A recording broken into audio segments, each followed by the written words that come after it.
Edmonton Sports Talk. My God, I loved it. My name's Jay Milne. #Blue. Our sports update deliverer, the Coon. I'm Zachary Kubish, and you're up today. You know what, Reid? You might be honest. All right, here's what's going on in the Nasty Cup.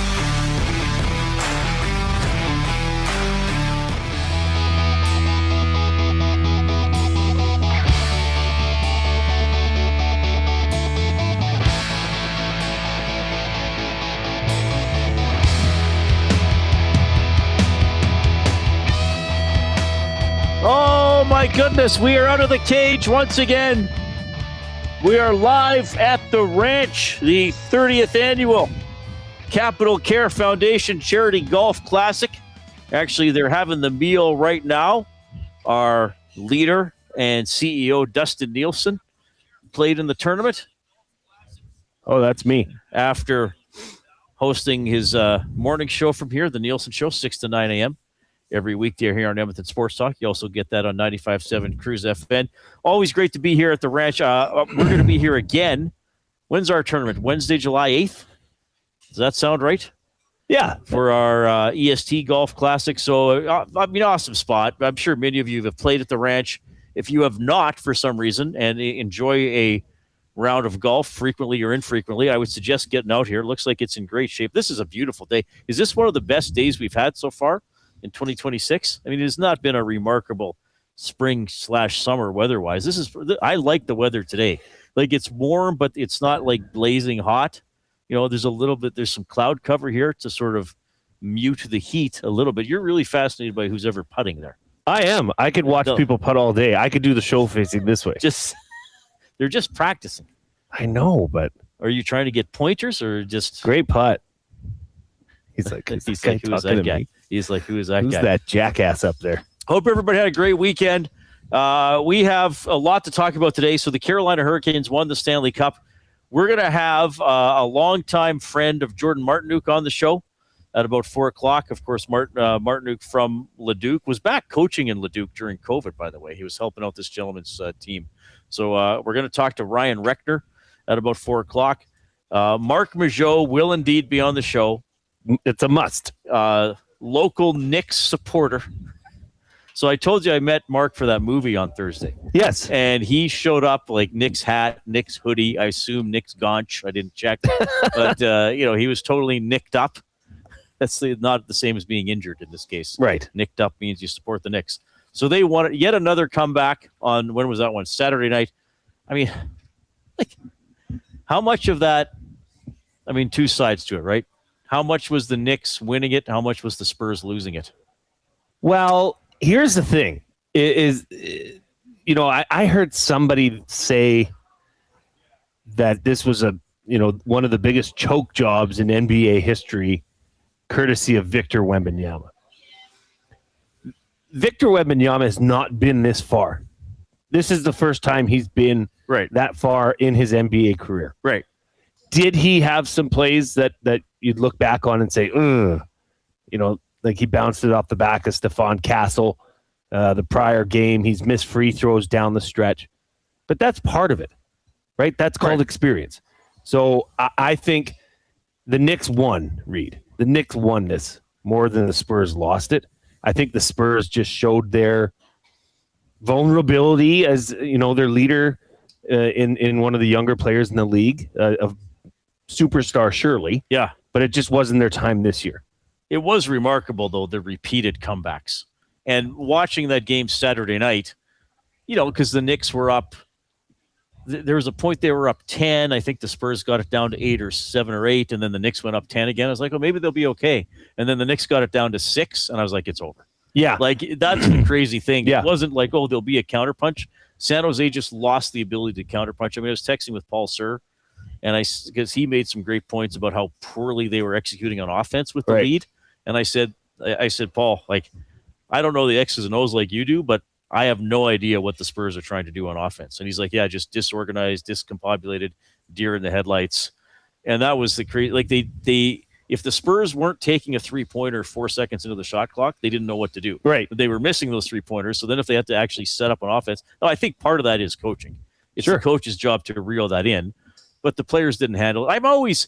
I always get a little, and I know this, we're going to hear from people in the nasty chat that's on our YouTube stream. If you are on YouTube, give us a thumbs up or subscribe to Edmonton Sports Talk if you haven't already. You can text us 780-218-9999, the River Cree Resort and Casino inbox. Check out the River Cree mobile app. It's free to download, safe, secure, and easy to use. You can get exclusive offers and promotions, get show tickets, make reservations for hotel rooms and restaurants, rivercreeresort.com. Email reid@edmontonsportstalk.com, jay@edmontonsportstalk.com. Send us a limerick today about choking in sports or in life. But I sometimes, now maybe this is just me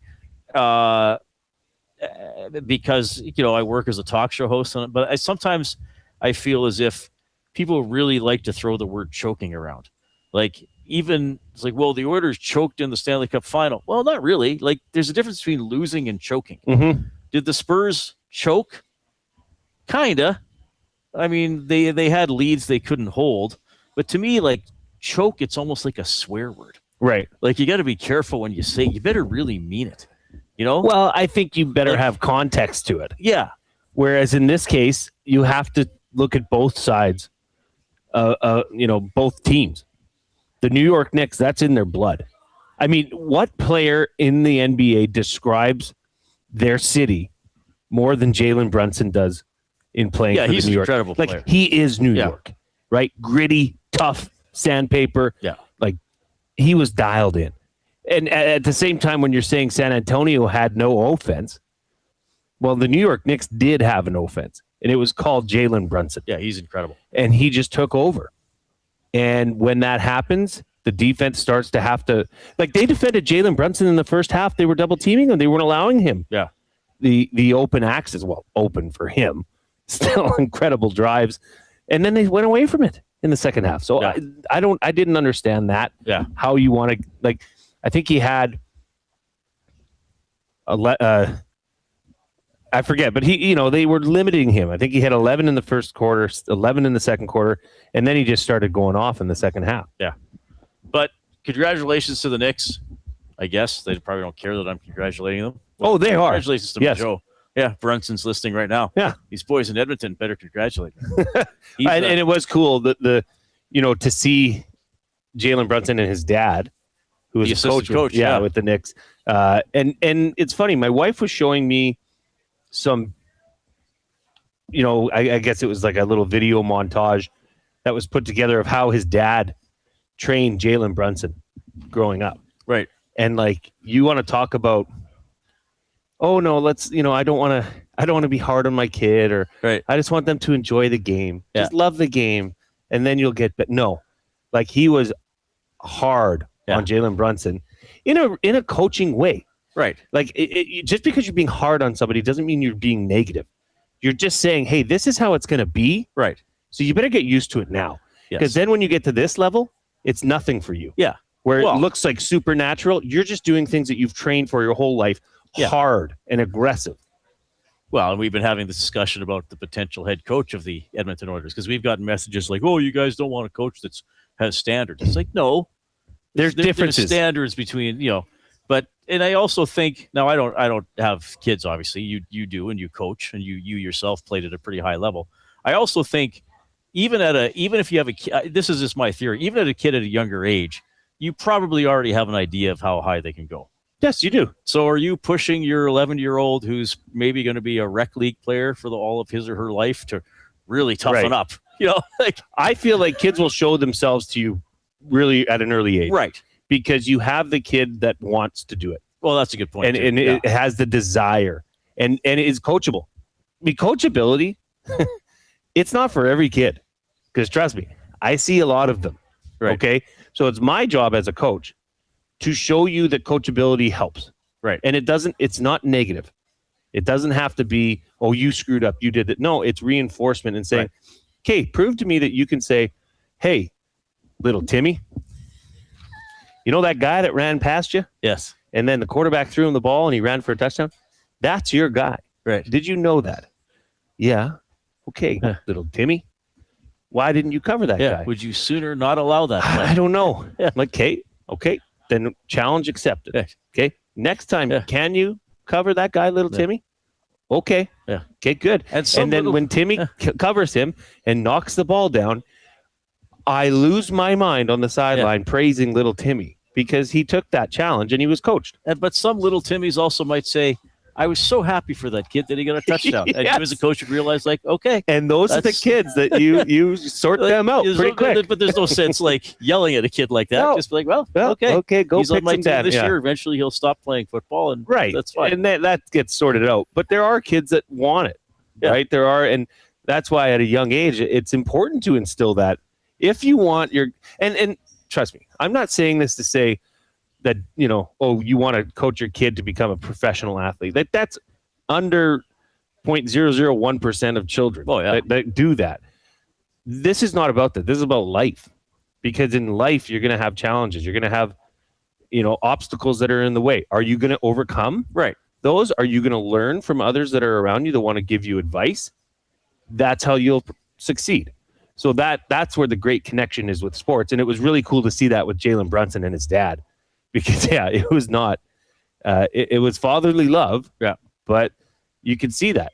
I mean, Gino Auriemma, legendary coach at UConn, the most winningest coach in NCAA women's basketball, practices his team harder than other teams play. Right. That's just the rule. So that when they get into a game situation, they're just practicing, but they're still destroying the other teams because that's how they are, right?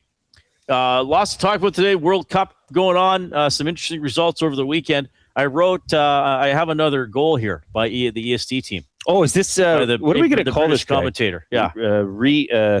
Riedrich? So this is, of course, the build-up and then the goal being scored. Okay, so just picture this in your head. Would you like me to close my eyes? Yeah, no, it doesn't matter. No, that'd be weird if you close your eyes while you're sitting there. I'm doing it, baby. Okay. So here is a goal by the EST football side. Alanik. Kubish. Alanik. YTT. Oh, clever ball there. Wilkins. YTT. Thompson. Milne! Jason Milne! Utter brilliance! The Ardrossan assassin brings the nation to its feet once more. A devastating dagger from the man who was once a Golden Bear and now surely will claim the Golden Boot as the Globe's premier striker. Jason Milne, his name synonymous with power and precision. Certainly now, this courageous EST side assured of a spot in the round of 32. Bravo. Round of clicks for Reid Wilkins. I think just wait till Gage and Salas were on the pitch. Yes. But not everybody's involved in they'll get Gage is probably the keeper. Oh, he'd have to. Maybe Gage is going to go on a tremendous end-to-end run as the goalie. Maybe in extra time, when they need the extra player. Yeah. That was fantastic. So that's you score. I picture it like, I don't know, maybe like that's a header. Benny cross. You think you head it or maybe head it or chest it down to yourself. A volley to myself. Before it even hits the ground. Right. And then the velocity just shocks the opposing keeper. Shocking. Where it's just like and crossbar and down and he just like, he shot it. Yeah, he couldn't even move. Yeah, and then he starts yelling at his teammates for even allowing the shot. Well, I think the people on the 15th tee box now know my name. That's fine. That's good. Well, that's fine. They should listen to the show. I didn't have a chance to look.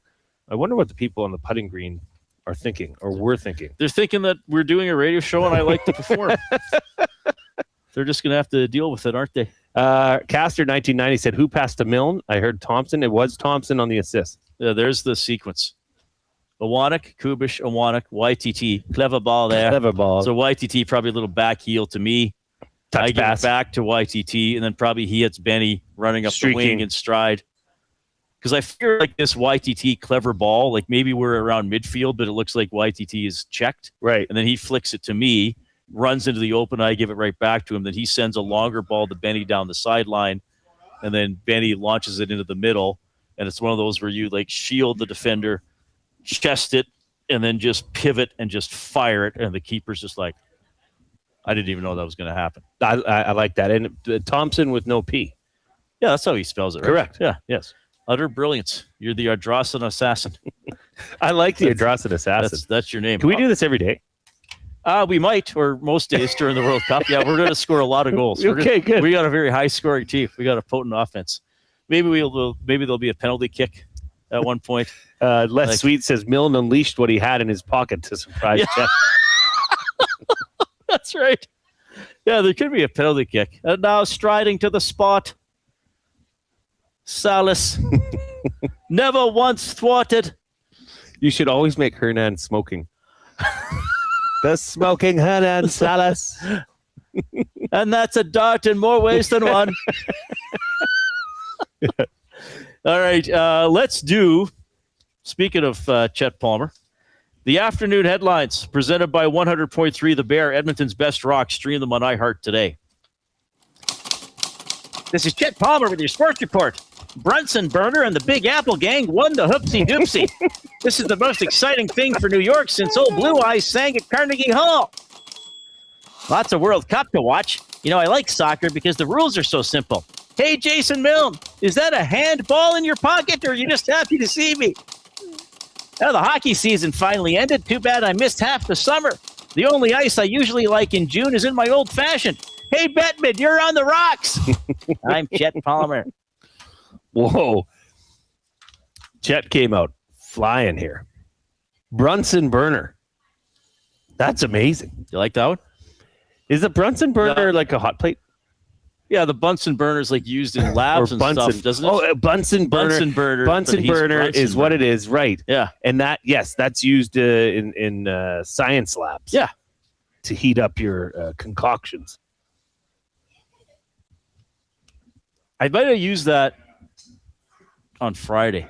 Okay, because you were away Friday. Have you been watching a lot of World Cup? Off and on, yeah. I didn't watch. I mean, I saw bits and pieces of a lot of matches over the weekend. Yeah. I didn't sit and watch an entire match. There was a bit of a strange, who was at the tied Spain? Cabo Verde, is that how we're saying it? 0-0. That was a bit of a surprise. Oh, Belgium and Egypt are done, 1-1. Switzerland tied Qatar, so now our pool is entirely tied. Qatar. Is that how you say it? I don't know. No, I bet it's my job to try and mispronounce it. Try to come up with funny pronunciations. Yeah. New Zealand. Well, my play of the day today has to do something with it. I was shocked to see your play of the day. People are going to be shocked a little bit later on. I was really surprised. This is me diving all into soccer. Well, why not? Why not? Hey, it's only every 4 years. And again, it's just fun, this term, like all these games. And then, now this happened. Oh, where might they finish? Who's going to play who? I love it. Did you see former Prime Minister of Canada, Justin Trudeau, and his belle, Katy Perry, taking in the American game? Oh, did they go to a game? Mm-hmm. Oh, that's cool. Yeah. She performed, I believe, to start the game. Oh, okay. I didn't see the beginning of that one. Because what was that up against on Friday? What was I watching on Friday? It was very well received on social media. I was flipping around. Oh, I'm sure it was. What was I watching Friday? There was Friday Night Football. The Jays were playing. Paraguay was playing the States. Was there something else going on? There was no NBA Friday. Well, CFL. Yeah, Friday Night Football. Yeah. Yeah, that was a great game. But I didn't see. Yeah, we got to talk about that. Well, yeah, the CFL's off to an incredible start. I mean, it's been a lot of points, close games. Like it's been really good. So we are here at the ranch, which is obviously our buddy Murray McCourt runs the show here. This is a beautiful golf course. It's wrapping up now, but we've been here all day for the 30th annual Capital Gear Foundation Charity Golf Classic. Our EST Golf Classic is here on Wednesday, July 8th. That's an incredible event. And our off-topic topic is golf-inspired, golf-themed. The off-topic topic for William Huff. Since 1952, William Huff has provided industry-leading advertising solutions for thousands of valued clients. Their unparalleled customer service, combined with decades of industry expertise and a desire to make every job the very best can be, is what they call the William Huff Advantage. Visit their website at williamhuff.com or give them a shout, 780-454-4536. Well, knowing that we would be here today, I figured, why not let's talk about something in golf that really bothers you. Now, this could be a style of golfer. Okay. This can be a rule. This could be a tradition. Okay, so what is the most obnoxious things on a golf course? This is the off-topic topic for William Huff, who, by the way, Bruce Simpson is currently sitting right below us. Yeah, I talked to him on the way in. It's good to see him. Wonderful, man. Yeah, Beautiful. Man. awesome guy. So, okay, I don't know if you'll agree with this, if you'll see, or maybe you won't say, geez, this was I thinking of, Reid. But I have always found, so you said the word obnoxious. As someone who, well, I don't golf as much as I used to, but as you know, I used to golf 15 to 20 times a year, play in tournaments. I mean, play in our tournament. I used to play in the Santos tournament with Ched and all that stuff. I find that an obnoxious thing is a hole that is designed that the average or below average golfer has no chance on. You know what I mean? Give me an example. Okay, so here's a par 4, and the drive is 200 yards over heather. So if you top it or don't hit it all the way, it's just a lost ball.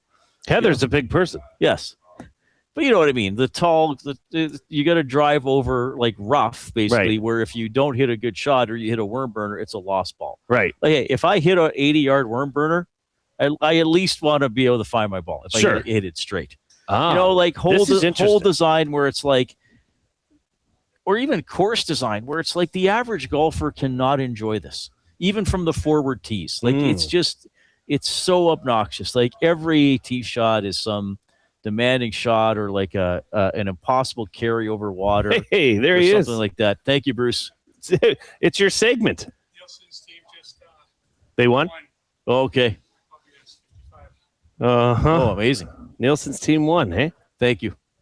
We're doing the off-topic topic for William Huff. What's the most obnoxious thing on a golf course for you? People that cheat. There you go. Well, that's sandbaggers. We've talked about that before. When you play, you get paired up with somebody.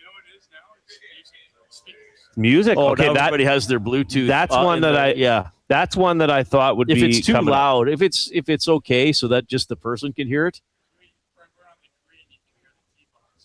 Right. Oh yeah. A couple summers ago, I got I was there with a friend, and we got put with a couple other people who didn't know each other, and there was a young lady golfing, and she said, "Would you guys mind if I played music?" Right. And I said no, and my friend said no. I don't think the other guy liked the music, but she had a little Bluetooth speaker hanging off her bag. Right. But unless you were within 15 to 20 feet of her, you couldn't hear it. Okay. And if I'm hitting a shot and she's 20 yards away and I can barely hear it, like that's not going to bother me. Mm-hmm. But yeah, when you hear somebody blaring it, you know, where you're on an adjacent fairway, that's a good one. That's a really good one. But now with Bluetooth speakers, you know, I can't. Thanks for remembering. He brought us some food. No, more for me. Yeah. Thanks, Bruce. So that's a good one. That's a more recent development in the Bluetooth era. But mine is like, and it's not that I'm saying holes should be easy, but I'm saying if you're if you got somebody out there that's going to shoot 115, like have an alignment for the hole or for most of the holes where they can hit a decent shot, but a clumsy shot and still be in play. Yeah, like where is it here? Deaky Sparks says 200 plus par threes. Like, come on. Yeah, for most of us. You know what I mean? that's- I agree with that. Yeah. What are we doing here? You know, you need me to take out my 3-wood to try and hit a par 3? Yeah. Nolan from St. Albert, tiny greens. You know, I mean, that could depend on the era in which the golf course was built. Jim, this is an interesting one. Spits, like sunflower seeds on the green. And they're just everywhere, yeah. Yeah, I never thought of that. Chris Purper, I hate links golf. I think you should always have a chance at a second shot, but when the ball is lost in 4 feet of grass and can only find it by stepping on it. That's what you're talking about. Yeah, that's kind of right? what I'm talking about too, you know. My most obnoxious thing on a golf course is slow golf. It ruins my day. Yeah. And I'm not saying, you know, like, okay, you come to a tournament here, like you're at the Capital Care Charity Golf Classic. You know that's going to be a long day. Oh, for sure. That's fine. That's what you sign up format. for. Yeah. Right. But if you're, out shooting and, you have a 1 o'clock tee time, that round should be done with 4 hours. You'd hope. Yeah. It should be. But then if you get the group that just, every shot is like they're hitting the winning shot at the Masters and then they duff it. And they, like the person that thinks they're much better than they are taking all that time. Get out of here. Yeah, that's a good one. Now Now, I think maybe Murray would confirm this, but after COVID, they found that they added a couple minutes between tee times, and they actually thought, this actually works better. So you might think, well, if we space out the tee times, that's fewer tee times throughout the day. But then they found, no, people are actually, it helps a little bit, and now more people are wanting to play. But that's a good one. Yeah, slow golf, and I realize it's not always on purpose, but it's just, sometimes it just gets backed up. I sometimes think that's the fault of the course and how they schedule their tee times as much as the golfers in front of you. Right. Could be one or the other. Well, and Largy says that he agrees that in no marshal to move it along. Right. That's also, like, I've had instances where I've called the clubhouse. Oh, really? I'm like, this is absurd. These guys have been in the bushes for 5 minutes. If you don't know the etiquette. Yeah. Right. Can we have somebody come out and, like, at least just tell them to move along? Yeah. We're on the 5th hole and it's already been an hour and a half. Well, right. And then they don't. It's like, okay, I'm never coming back here again. Yeah. Well, yeah, the etiquette hey, if I hit my ball and it barely goes in, I will walk along the tree line. I might peek in, but then it's like, okay, I'm dropping. Because even if I find it, I got to take it and drop it out anyway. So I'm taking a penalty either way. Right. So yeah, now, having said that, there were times, I'm meandering here, but there were times when Dad and I used to golf back at the old Pembina Valley golf course. We lived like 2 miles from it. Right. I'm very familiar with that course. And there'd be times Dad and I were the only ones out there. Sure. Still 9-hole track, or there's one other person 5 holes away from you. Sometimes it'd be like, hey, you know what? You want to look today? And but that's different. I mean, that's the totally joy. Different. That's part of, like, let's find some free golf. Totally different. See what we can find. Yeah. Have you ever been around a golfer that is so, once again, probably thinks he or she is better than they actually are? And, like, for me anyways, when I'm playing in a group and let's say you hit you're 160 yards out, hit a dart to within 10 feet. Yep. Like, I'm actively cheering for you. I'm happy for you. Yeah. Have you ever had the instance where the other person, you can tell that is just pissed them off extremely because they're having a bad round? So it's like, whoa. I've seen it in tournaments. I don't think I've ever seen that. Once again, this stems from the golfer that thinks he or she is better than they actually are, or maybe just having an off day. Yeah, I mean, I'm often angry when I play golf, but if one of my buddies hits a good shot, right, I love it. Like, for me, Reid, great shot. I couldn't care less. And I'm glad you couldn't care less. Yeah, I really couldn't. Like, when I'm golfing, I do not care. Like, it's a great feeling about somebody else's shot. No, about, like, me. Like, if I hit a bad shot, oh well, whatever, on to the next one. Oh no, I'm irritated the entire time. Oh no, I'm usually irritated even if it's a good shot. But I'm not. I don't golf enough to think I'm good. Well, now I was getting a little bit of shade thrown at me. Like, in my, about 10 years ago, I was playing at Victoria, and actually it was with Jesperson. Yeah, I heard some of this so he could confirm all this. We were only going to play 9, but I shot like a 38 or something on the front 9. Yeah. So we're like, well, screw this. We'll push the barbecue back. Yeah. We got to carry on, because he was also at a good pace, because neither of us had broken 80. So we continued on to the back 9. I eagled the par 5, the uphill par 5 at Victoria. Oh, really? Wow. I eagled it, and then I ended up shooting a 77. Yeah, that's a great score. So they were asking about it on the morning show, so I texted Dusty and told them, and right away I'm getting Victoria's shade. Like, I understand it's not the greatest course in the world, but, like, you still don't take that away from me. Well, that's why every course has a slope and a rating. Sure. So when you put it in, it adjusts your handicap accordingly. So you still have to shoot that number. Yeah. A Bootski 3+ practice swing guy before every shot. Yeah, I don't mind one practice swing. I usually take a practice swing on the tee, and then it might depend otherwise. But yeah, the overly deliberate and then I mean, an obnoxious thing is swing advice guy. Like, that's helpful hints guy. I mean, occasionally, because there were 2 guys a few years ago I golfed with all the time.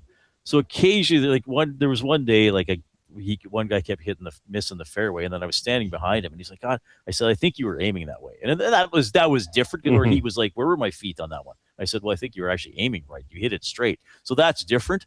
But I had an occasion, like, this guy was telling me I was teeing up my ball wrong, like, too high. And I was like, okay, dude, like, I'm shut not up. measuring it. It's okay if maybe I teed it too high. I'm probably going to hit a crappy shot anyway. Like, but overly but this is the thing that okay, I would never say this to somebody, but the guy who takes 3 or 4 practice swings and then his real swing is nothing like his practice swing. Right. Like you feel like saying like, well, if you're going to do a practice swing, at least swing like your practice swing is good. And then when you step up to the ball, you're doing it. There's a reason for the practice swing. This all sounds like me, boys. This sounds like my game in golf. I do all of these things. Like I'm still learning the etiquette and I'm like, oh man, like it's tough to know sometimes, but for people who golf for a long time, I mean, you should know these things. Like the first time I stepped on a course, I brought my clubs into the clubhouse, boys.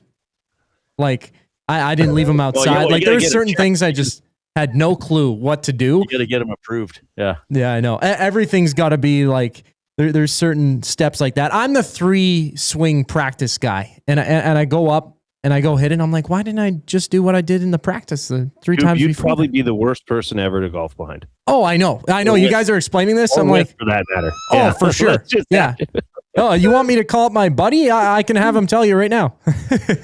All right. Why am I being called a snitch by Rip City Step? I don't understand. Can you explain, please? I'd like to know more, and we'll discuss it after the break. The off-topic topic for William Huff, most obnoxious. We said things because it doesn't have to be people. Like mine is like too difficult hole design or tee placement for that level of golfer. 780-218-9999. Text the River Creek Resort and Casino inbox. You can post in the Nasty Chat on YouTube. You're going to have to take because I can't. I've got it. Like this is getting a lot of attention. Which is it's a fun one. This is good. We will talk about the Hurricanes winning the Stanley Cup. We have some CFL stuff coming up as well.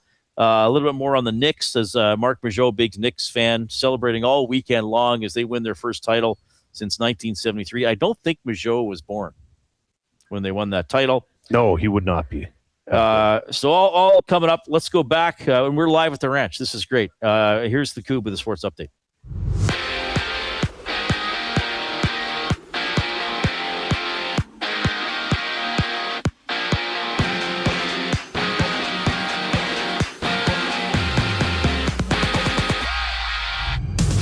Sportsnet has reported that the NHL will officially open their investigation into Mike Babcock to determine if the veteran coach deserves any penalty for his time spent with the Blue Jackets in 2023. And 2 matches to come in World Cup action. 4 o'clock, Saudi Arabia and Uruguay hit the pitch out at the Hard Rock Stadium. At 7 o'clock, it's Iran and New Zealand matching up. Meanwhile, Tunisia has fired head coach Sabri Lamouchi following a 5-1 loss to Sweden in their World Cup opener. Monder Kabir takes over coaching duties on an interim basis. Meanwhile, the Blue Jays have shipped pitcher Connor Siebold to the Royals for minor league righty Dennis Samudio and cash considerations. Toronto returns to action tomorrow when they open a 3-game set against Boston. 10 games in the majors today. Marlies Phillies showdown at 4:40. The Mets challenge the Reds just after 5, while the Dodgers and Rays close out the night. First pitch scheduled for 8:10. This sports update is brought to you by Say the Reid Sport Medicine. Connor McDavid's got a team of specialists, and you've got a bag of frozen peas. Get the same locker room approach that's trusted by the best in the game. Call them at 780-460-9977 or visit their website at saythereidsportmed.ca to book an appointment today. Reid Wilkins, Jay Milne continue their show live from the ranch. Up next here on Edmonton Sports Talk, I'm Zachary Kubish, keeping you up to date.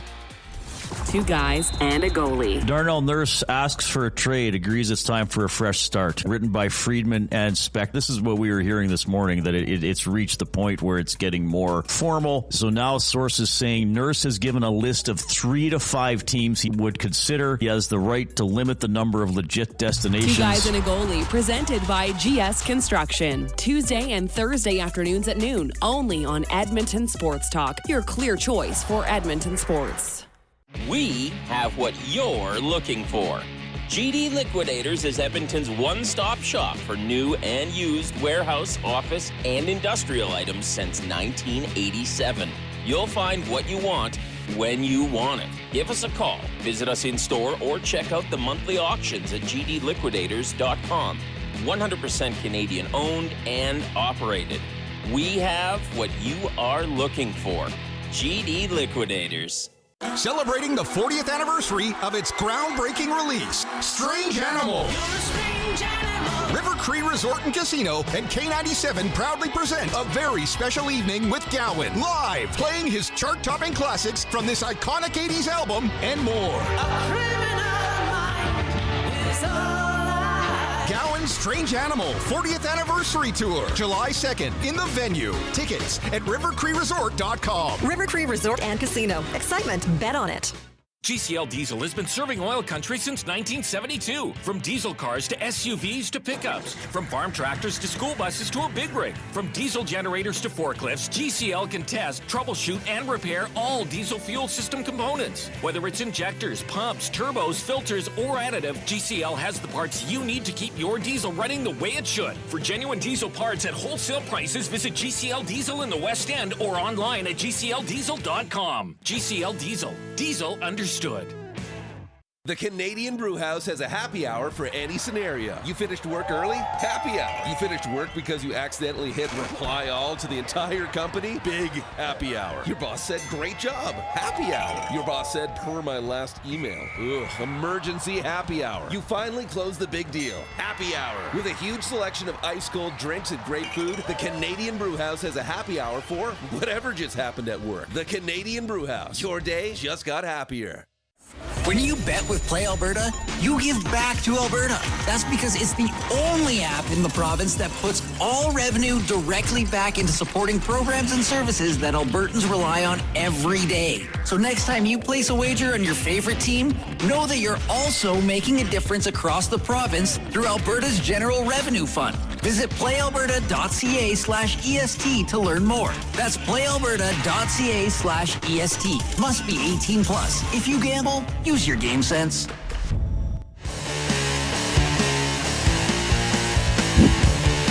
There, what's this?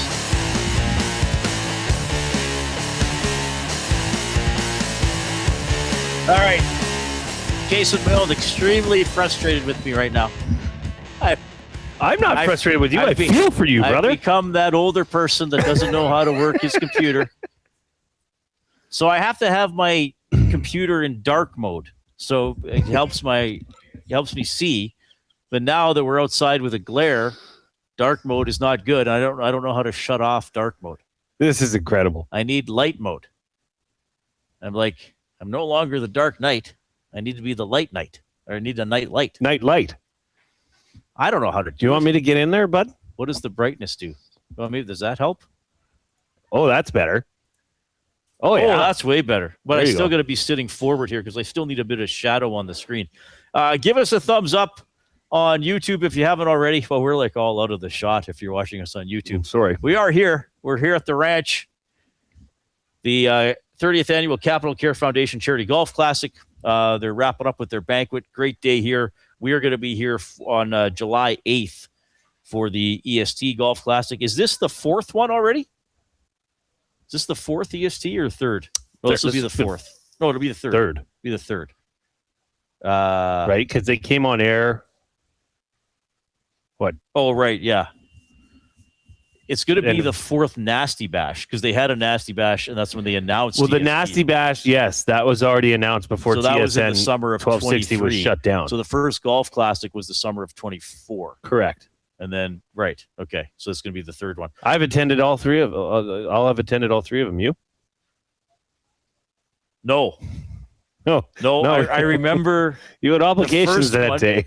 I think I was already on my retirement practice. Oh, were you? I think I. Oh, but you couldn't come. I think it was the week before the Nasty Bash, or the week of, or maybe I was still. No, I think I was still finishing at my previous job, Mhm. and I remember watching Dustin and Eric do the morning show from here from the Golf Classic, and they put out a thing about your dream golf foursome of Edmonton sports people. Oh, So I texted it to Dustin and I said, so it's yourself. So you need three other people. So I said, Don Horwood, Warren Moon, and Mark Letestu.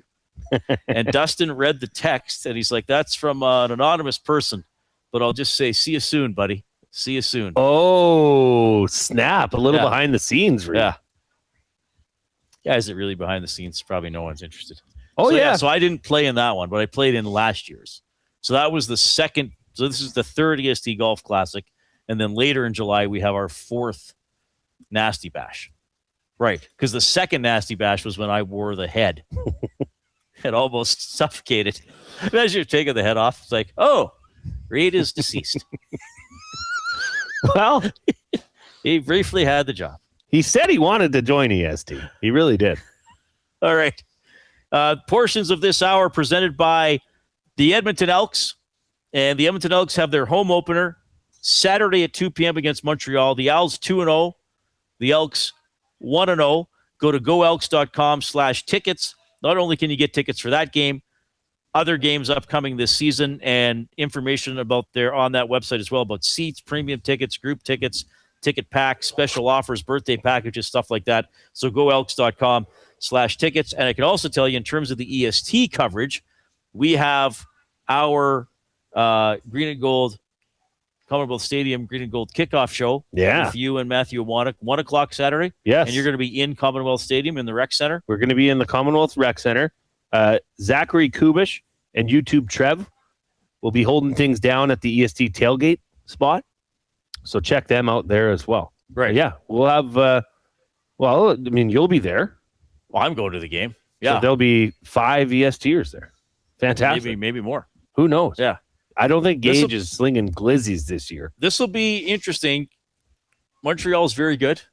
Davis Alexander still has never lost a regular season game as a starting quarterback. And we'll talk about this more later for buying or selling for Damon Bunting. There's been some very, very good football and very, very exciting football in the CFL this year. Mm-hmm. Close games, a lot of points, a lot of, either kind of wild finishes or down to the wire finish. I mean, even that Elks game, like, they were up 16, but then when they things got interesting. It's like, the Elks still got to finish this game against Ottawa, and that's that I believe that Elks game of the 6 games so far this season is the lowest scoring game in the league. It is with 50 total points, which I like to see. And I know it's not always like I know a low scoring game can be exciting as well, but sometimes, especially early in the season in the CFL, you get like, well, it's 15-10, right? Or 48-10. Yeah. Right? But sometimes there's a low-scoring game where it's like, well, it's close, but it's not exciting. You get the feeling neither team's going to score, like they're done. Well, parity's great for any league right, to have. So, Reid, I'm really looking towards this weekend's game as a barometer of how good this Elks defense is. Yeah. Because they're going up against a very lethal offense. Yeah. A quarterback who's slinging it, who's a great quarterback. But Montreal has the receivers downfield as well that can really test and challenge your defensive backs. I've said it many times. I think that is the strength of this Elks team is their defense and their secondary, if you even want to get more fine-tuned. So this is going to be a big challenge. I mean, if the Elks can hold Montreal to 25 or less points, I think that's a victory. Yeah, but that won't be easy to do. No, it won't be. But here's the thing: if they can, and even if they do it in a losing fashion, Reid, I'm still going to look at this and say, okay, this defense is for real, because this defense is going to have to be the facet of this team that carries them. Well, and you got to get Rankin going. Get Rankin. Just let him have the ball. Just let him have the ball. Yeah, he's good when he touches it, one way or the other. Your play of the day is coming up. We're going to get reaction from a friend of Jordan Martinook about the Hurricanes winning the Stanley Cup. Fantastic. At the top of the hour. Our off-topic topic for William Huff, most obnoxious people and or things on a golf course. Oh, they keep coming in. Blaine says, if you get a hole-in-one, you buy everyone the drinks in the clubhouse. That is why I've purposely not got one. That's awesome. Let's see here. Bowen says, I hate forced layups, especially on par 5s. Don't put water at 240 yards. Okay, that would go more to your course layout. Well, this didn't change to light mode. Sorry. This is awesome. Sorry, I'm kind of doing my... No, I love... You keep doing the show. Okay. No, people love a good technological challenge mid-show. He also says super drunk people on the golf course are such a pain. I agree. Yeah. Sean says, ooh, I'm glue guy. I broke 80 once. Here's some golf advice. That's from Sean. Is he one of your buddies? No, well, maybe he is. If he's not, I like his tone. We should be buds. Jason and Leduc got a hole-in-one at 202 yards, par 3. He says that's good. That's his awesome. distance. Nolan from St. Albert, people who get mad on the course all the time. If you're not getting paid, you're not good enough to be that ticked off. I agree. And horribly uneven tee boxes. Yeah, that would be challenging. Oh yeah, that's a good point. Where it's like, where am I supposed to tee off? Should I put the tee here or not? All right, I've made some now I'm gonna have to change everything back tomorrow to dark mode. Oh yeah, you're in full on light mode now, hey? But I gotta no. YouTube has its own thing apparently. YouTube. The YouTube? Advanced settings. No, I don't want advanced settings. Why are computers like this? Just read my thoughts. You should be able to speak to it, no? Just say, hey. Your phone, you could. Computer. Like, okay, Google, change your... Oh! There we go. No, you did it. Oh, but now it's back in time. Maybe we should do the 55-yard line. A certain commissioner is the most obnoxious thing on a golf course or anywhere. The poor 55-yard line. I'm gonna defend the 55-yard line later. Usually we make fun of it. I'm gonna stand up for the 55. Are you? I'm Okay. stand on the 55-yard line. Jay's play of the day when we get back, and then we'll get reaction from Leduc, a friend of Jordan Martinook, at 4:00.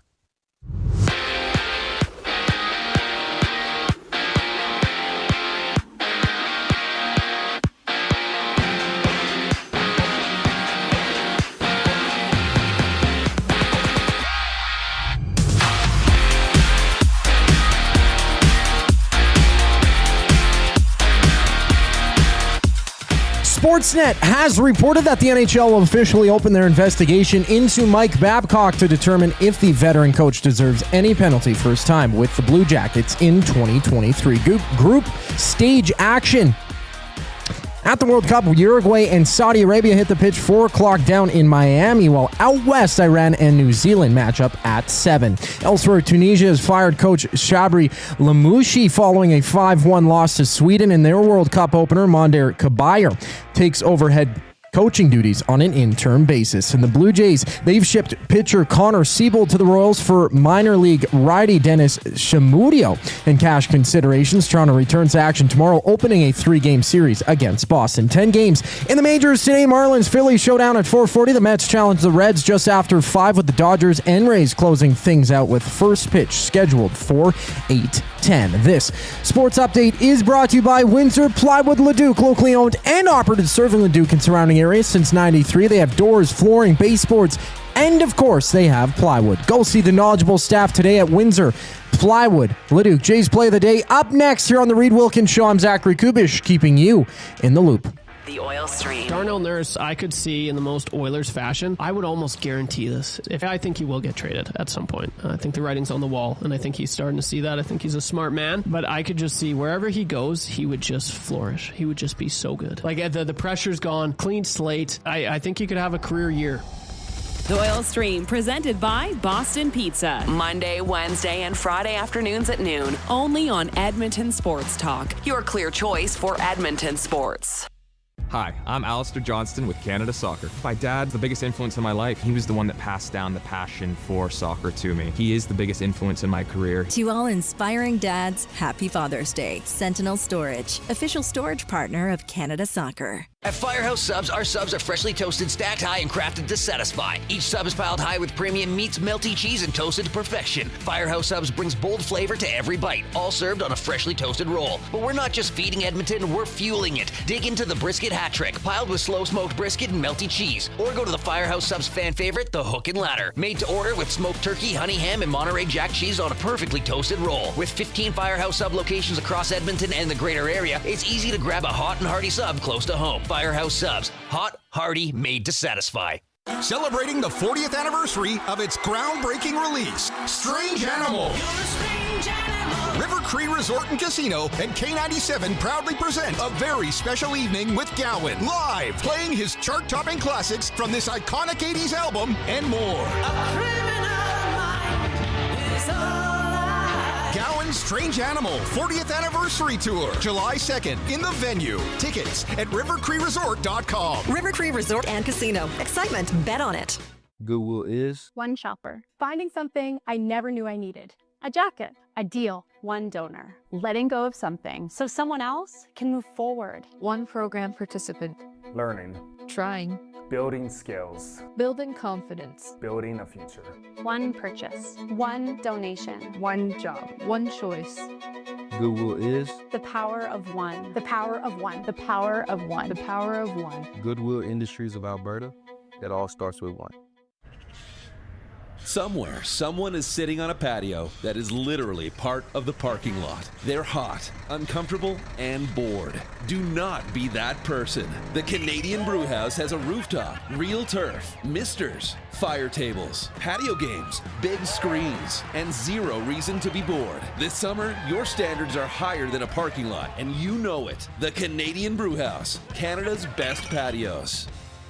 Looking for flooring? Paramount Flooring has it all. Sales, service, and expert installation. With options for every style and budget, open 7 days a week. We've got you covered. Quick delivery and in-stock deals. Plus, EST listeners get 10% off. Visit ParamountFlooring.ca today.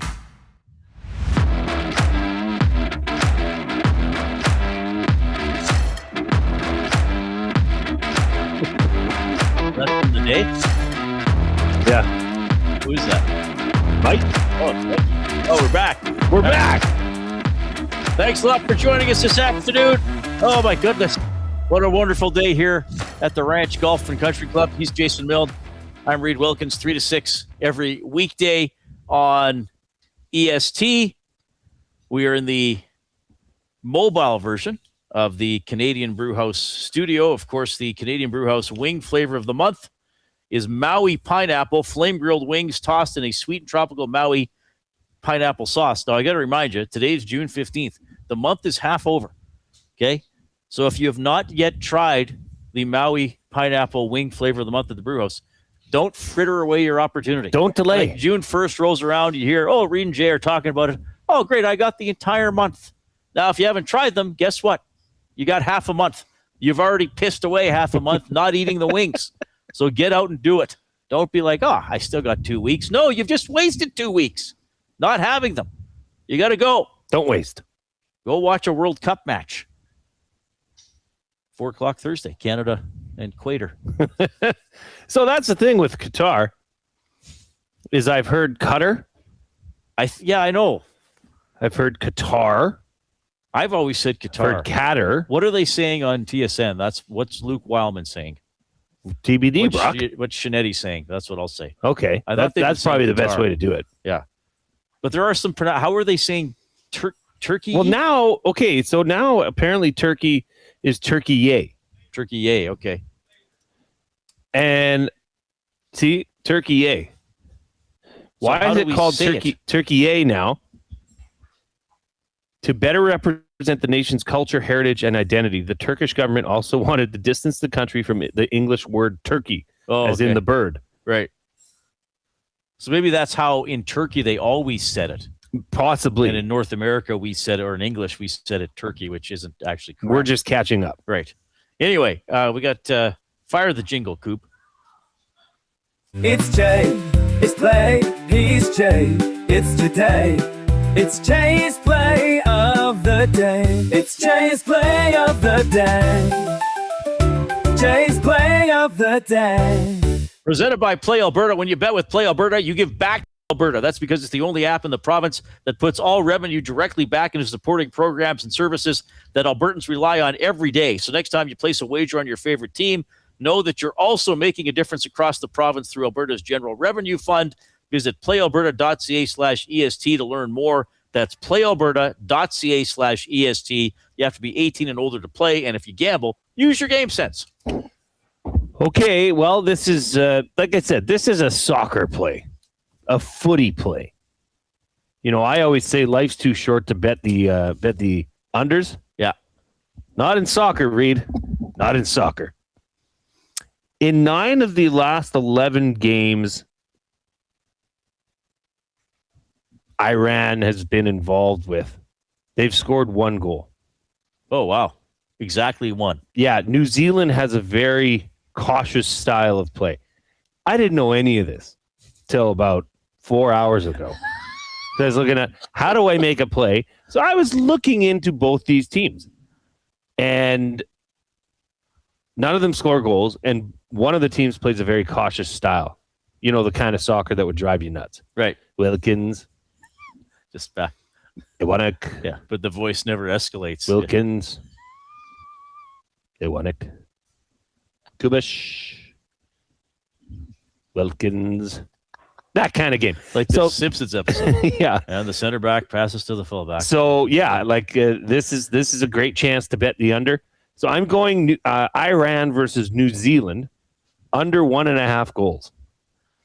Oh my good! You're going under 1.5. Holy crap! Yeah, but the funny thing is, this is the 7:00 game. Yeah, it's only boosted to plus 168. So I mean, this is not a extremely out of touch play.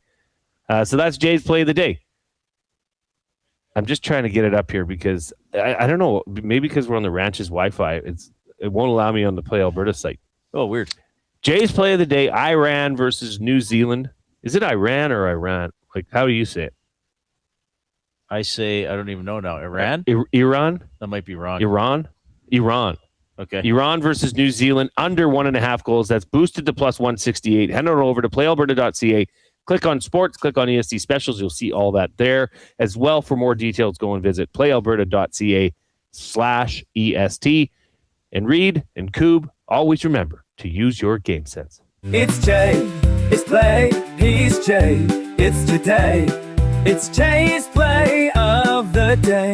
It's Jay's play of the day. Jay's play of the day. Okay, playalberta.ca. The Carolina Hurricanes are Stanley Cup champions for the second time in franchise history, beating the Vegas Golden Knights. A lot of stories for the Hurricanes. You know what? And I know we're going to break and bring a special guest in here right away. You know what I was kind of surprised and I guess pleasantly surprised about? How well the Hurricanes traveled. What do they call themselves? The Caniacs, the fans. Right. I mean, they were visible and audible during that game in Vegas. So good for them. I mean, a lot of times here in Canada, we poo-poo some of these markets. Oh, they don't really like their team. No, they were loud and proud. They clearly do, and they were well represented in Vegas. And we'll talk more, but like, long story short, I thought they kind of wore Vegas down. Like, sure. The series progressed, it was more like, okay, we're seeing who the better team is. I believe I picked Canes in 6, by the way. You did. I did not. I picked Vegas in 7. So I think I finished 8-7, and you finished 7-8. But like, let me ask you this: is that kind of a downer way to finish the Stanley Cup final? When think of all the other games, they were all games pretty 5 electric. and 6 were not as exciting, right? Yeah. And it's 3-0. I mean, yeah. No, and you know what the funny thing was the empty netter, because then it's like, well, they've won, but they haven't won yet because it's not zeros on the clock. Hey, there's Murray McCourt from the Ranch. Good guy. Yeah, but it was that moment where they get to celebrate while the game is still going on. How are Winnipogians doing today? Oh, you know what? That wasn't interesting. Winnipogians? The Peggers? Yeah. I think that has a different meaning. Wasn't that neat, though, to see Ehlers? He was almost emotional after the game when asked about Winnipeg. And like, you can tell how much the Winnipeg and the Jets and the organization meant to him. And it was I thought that was really neat. I thought, and that's another angle, Reid, is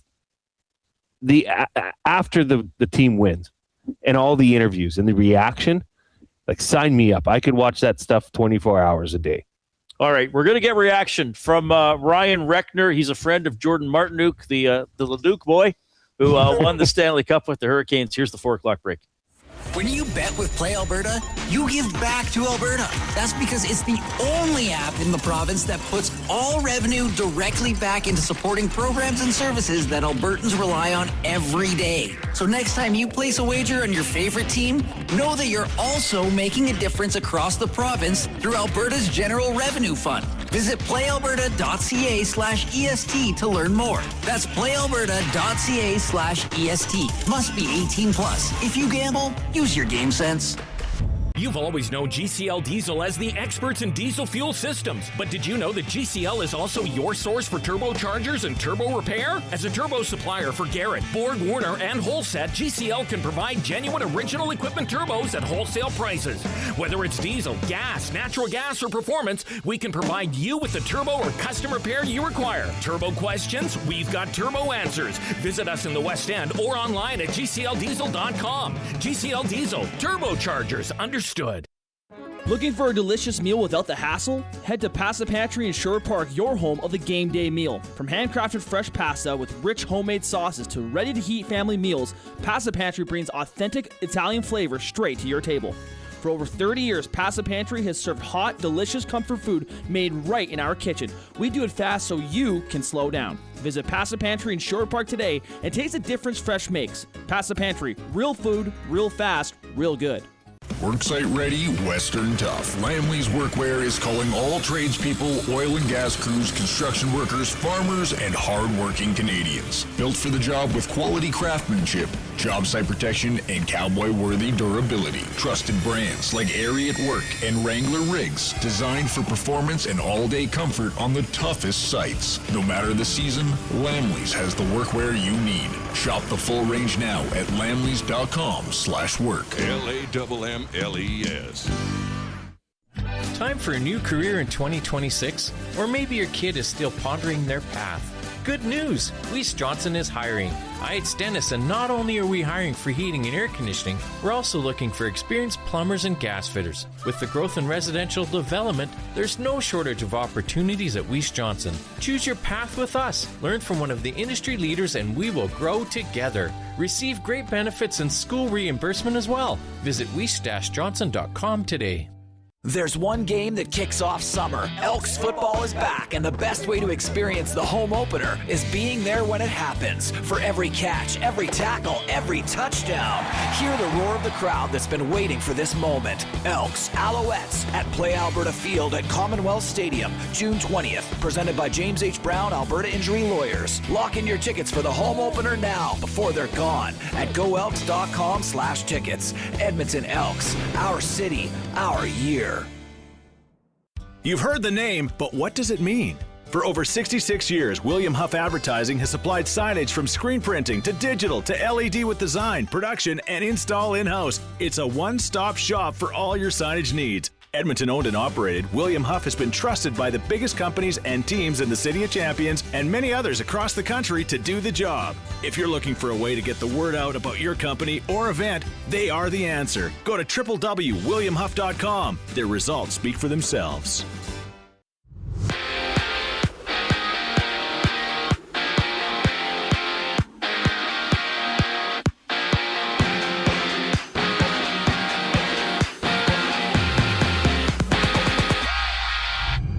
Sportsnet has reported that the NHL will officially open their investigation into Mike Babcock to determine if the veteran coach deserves any penalty for his time with the Blue Jackets in 2023. In group stage World Cup action, 2 games left on today's schedule. Uruguay and Saudi Arabia hit the pitch at 4 o'clock down in Miami. That game gets going momentarily. Out west, Iran and New Zealand matchup at 7 o'clock. Elsewhere, Tunisia has fired coach Shabri Lamoshi following a 5-1 loss to Sweden in their World Cup opener.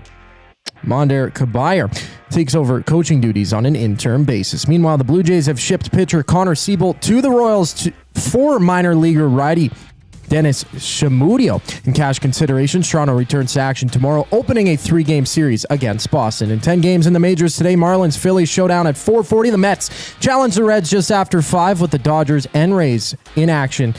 First pitch scheduled for 8:10. I'm Zachary Kubish. That was your sports update. Hour 2 of the Reid Wilkins Show starts right now.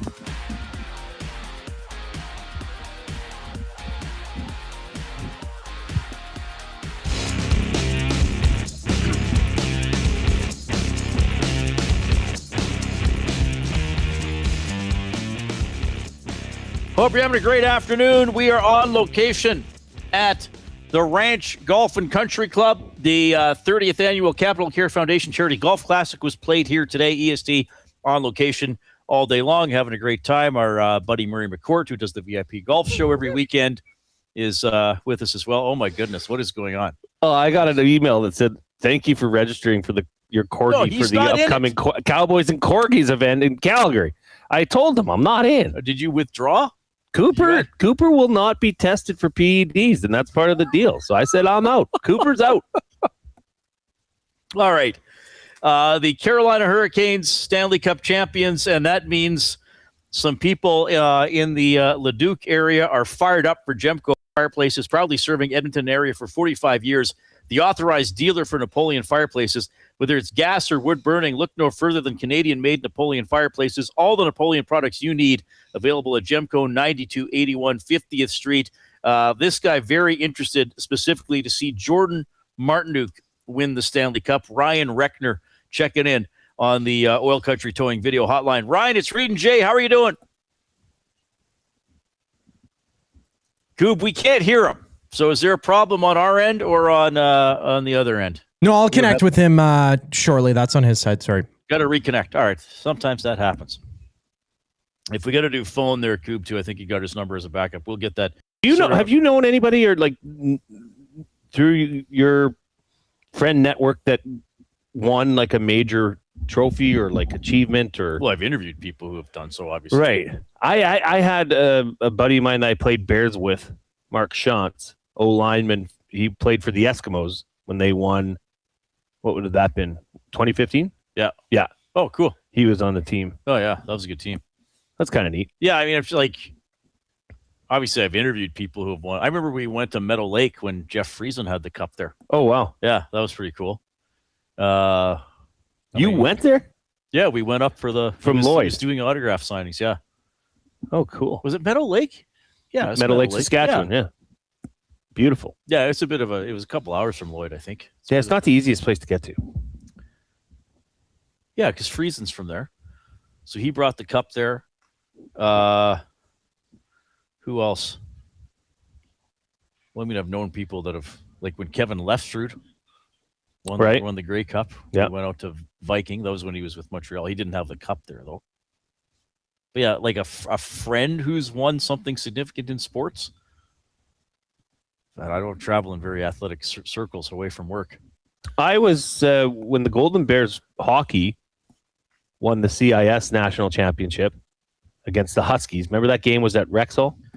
Yes, I was in the locker room after that. Oh, that's awesome. Yeah. They brought a bunch of us football guys in there. That was a celebration. And then wasn't that Ben Thompson that got the winning goal? Yep. Not our Ben Thompson, the other Ben Thompson. The other Ben Thompson.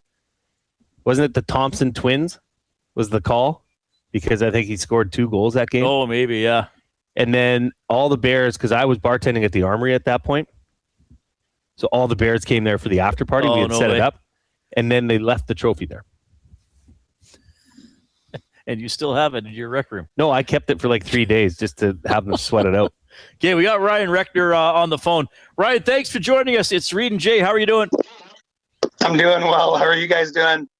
Doing very well. Thanks for taking the time to join us and talk about Jordan and your connection and what this means for Leduc and some of the people that he's known for a while. How long have you known Jordan Martinook? I think the first time that I was connected with Jordan was U15 AA. I was a young coach, kind of just starting out, and probably didn't contribute a ton to where he's at today, but that was kind of the beginning of our relationship. And since then, we've kind of always stayed connected and in touch. And we've just, remained friends throughout the years and stay connected and keep in touch and all that stuff, including kind of yesterday before the game and with me wishing him all the best. And I couldn't be happier for Jordan and his family. All right. So what do you remember about him as a teenager? Did you think he was bound for the NHL? Did he talk about, wanting to go that far with his hockey journey, or what was it like? I don't remember too much about whether or not he's talked about having aspirations to play in the National Hockey League, but he was very similar to what you see today, very energetic, very fun, driven. He was a talented player. He wasn't like the most talented player amongst all of his peers. He was one of the better players on his team, I would say. But he went through a ton of adversity. He came face to face with, I don't know if failure is the appropriate term, but he had to overcome a lot of things throughout his hockey journey, and he was a guy that just had a smile on his face and was excited to kind of prove people wrong and put the work in, and just overall just a fun guy to be around, good person, good player, and somebody that just kept getting better and regardless of good or bad along the way. Well, I think I only had the chance to interview him once. I got him in person once after the Hurricanes practiced at Rogers Place on a road trip. But I think you certainly see that energy come across with him, Ryan, and maybe just a thought. I've praised him throughout the postseason because it's kind of like you could almost put him on any line and he'll help, right? Whether it's an offensive line or a checking line, just a very sort of diverse and hardworking player. Yeah, he's, I guess the appropriate term for him would be glue guy. He kind of fits anywhere. When Carolina decided to make that change and move him up with, two skilled guys, I thought that was really appropriate. I'm a huge fan of that. I think that's a really good mix. You need one guy on a line that does some of the digging and does some of the checking and the hard work and gets pucks back. It frees up your top guys. And I think as a top guy, I was speaking with Eric Christensen, who's also a Leduc guy that played in the National Hockey League the other day. We golfed on Friday together, and he said he used to love playing with guys like that. So it was interesting to share that or have that conversation and share that perspective with him. And again, as a coach, I didn't learn that until I got to junior hockey as a coach, how effective it was to have somebody like that with two of your, supposed top guys, and it worked well. So. Okay, so Ryan Rechner joining us here, as he's telling you, former coach, longtime friend of Jordan Martinook, who won the Cup for the Canes. And Jordan came back and helped you out coaching when COVID was going on and there wasn't the NHL for a while. What's the story there? Yeah, Jordan, just moved to Sherwood Park last year. He lived in Leduc prior to that throughout his NHL career from, when he was young and at least when the season's over. During COVID, as we know, the NHL took a break, and Jordan and I, sort of connected, and he just kind of said, hey, I'm not doing much. And, would you mind if I came in and worked with your guys and coached with you? And I was obviously super excited and open and happy to have him. And I think for most teams, most players, most families, when they look back at COVID, they would probably look at it as maybe a little bit of a negative with all the, social distancing and all the rest of it if they were on the ice at all. For our guys, it was kind of the opposite. We had Jordan helping our team and adding value and, really bringing a lot to the table. He every Tuesday, if I can remember correctly, he'd put on his Hurricanes gear and practice with the guys. And, by the end of the season, we had 20 players and 20 families that were, Jordan Martinook fans, Carolina Hurricanes fans through and through. We took our team to a game that year once the NHL resumed, and I think they beat the Oilers 7-1, and Marty had 2, I think. So it was fantastic. We ended up playing one game. It's funny, Jordan. His coaching career is consists of one game. It was a really good hockey game. It's funny, the night before we got an announcement that the game was to be canceled because the restrictions went back into play. And we looked at each other. We called the other staff. We had just went through months of social distancing activities. We were super excited. And we just said, hey, are we playing? And the other coaches said, yeah, we're playing. So we played this game. Fort Sask was super good, awesome game. I think the shots were 40-40. The score was 0-0. Both goalies stood on their heads. Oh, wow. So Marty's undefeated, but he's winless as well as a coach. So, amazing experience. And that just kind of speaks to who Jordan is. So, awesome. So how often are you in touch with him the last couple months during the playoff run? Do you leave him alone? Do you chat a little bit, or what was that like? I don't bother him, but I check. I just send him texts. Like yesterday, my text to him was that you're built for this moment. You're ready, and go get it. Like, go get the cup. I'd, send him good luck messages. And my wife actually made a post before the Stanley Cup finals started about, the community of Leduc, doing something locally to acknowledge and celebrate, his achievements and having, made it to the Stanley Cup final. And, Jordan, he pays attention. Things matter to him. So he reached out to me and said, "Hey, I saw your post and really appreciate that." And I think all the little things to Jordan really matter a lot. Beyond that, it's just kind of a little bit of back and forth, nothing too crazy. I knew he was busy. I knew he was on the road, playing games, on flights, all the rest of it. So, just a little bit of chatter here and there and mutual respect. And, just want to let him know that the community of Leduc is behind him and we're behind him. And, I was cheering loud. My family was. And it was nice to see the community of Leduc get involved and engaged and, put some signage around town. And, that includes, a congratulations message now that things have completed. So, just super excited and want to make sure he gets acknowledged for like an incredible accomplishment. And he's, like I said, he's such a good person that he deserves it. So I want to make sure that happens for him. Okay, so what's up around town? Are these like digital signs permanent? Like, is there a home of Jordan Martinook? Like, what's going on? Yeah, so there's a digital sign. Any entry to Leduc, there's a digital sign, I think, at every single one. So throughout the Stanley Cup finals, it was just a good luck to, Leduc boy Jordan Martinook in the Stanley Cup finals. And then as of this morning, it was, congratulations to Jordan Martinook on, winning a Stanley Cup. So nothing, crazy, but something, right? Like my whole thing was we need to, there's nothing in town for the youth specifically to see when it comes to Jordan. I've coached here for a long, long time. I grew up in Leduc and I've known Jordy for so long. And I just saw an opportunity being missed, not having some, Jordan somewhere. Rec Center was one of my, ideas and examples, whether it be a digital sign or a poster or something.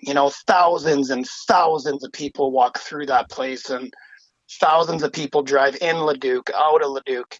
And I had several examples where, people in the community didn't even really know, that Jordan was from here.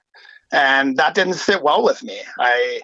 I didn't think that was okay. And I made, a bunch of calls and I was pretty relentless about it. And I know the family really well and I know they feel strongly and are super grateful that my wife and I chose to do that. And, I feel really good about it, but it's just kind of the beginning. I'm going to continue to kind of work on a few different things to keep the needle moving in the right direction, and we'll see what we can do. Ryan, I wanted to ask you specifically about coaching. You've been coaching for a long time. You've seen probably thousands of players in your life. Reid and I were talking earlier about, the desire or the will for a young person to be coachable and how important that is to their development. Would you say that's fair, that the coachability, it kind of has a heavier impact on the progression of a young athlete instead of just saying, well, you're a fast skater or not, but the coachability side of things, how important is that to you, or have you found that? Oh, it's really, really important. I think Jordan is a perfect example of that. A guy that throughout his journey was kind of more of an offensive guy, maybe a little bit more of a skilled guy, but, high character, along the way, had different roles on different teams and was adaptable and adjustable and, really embraced the role that he had and continued to work for the one that he wanted.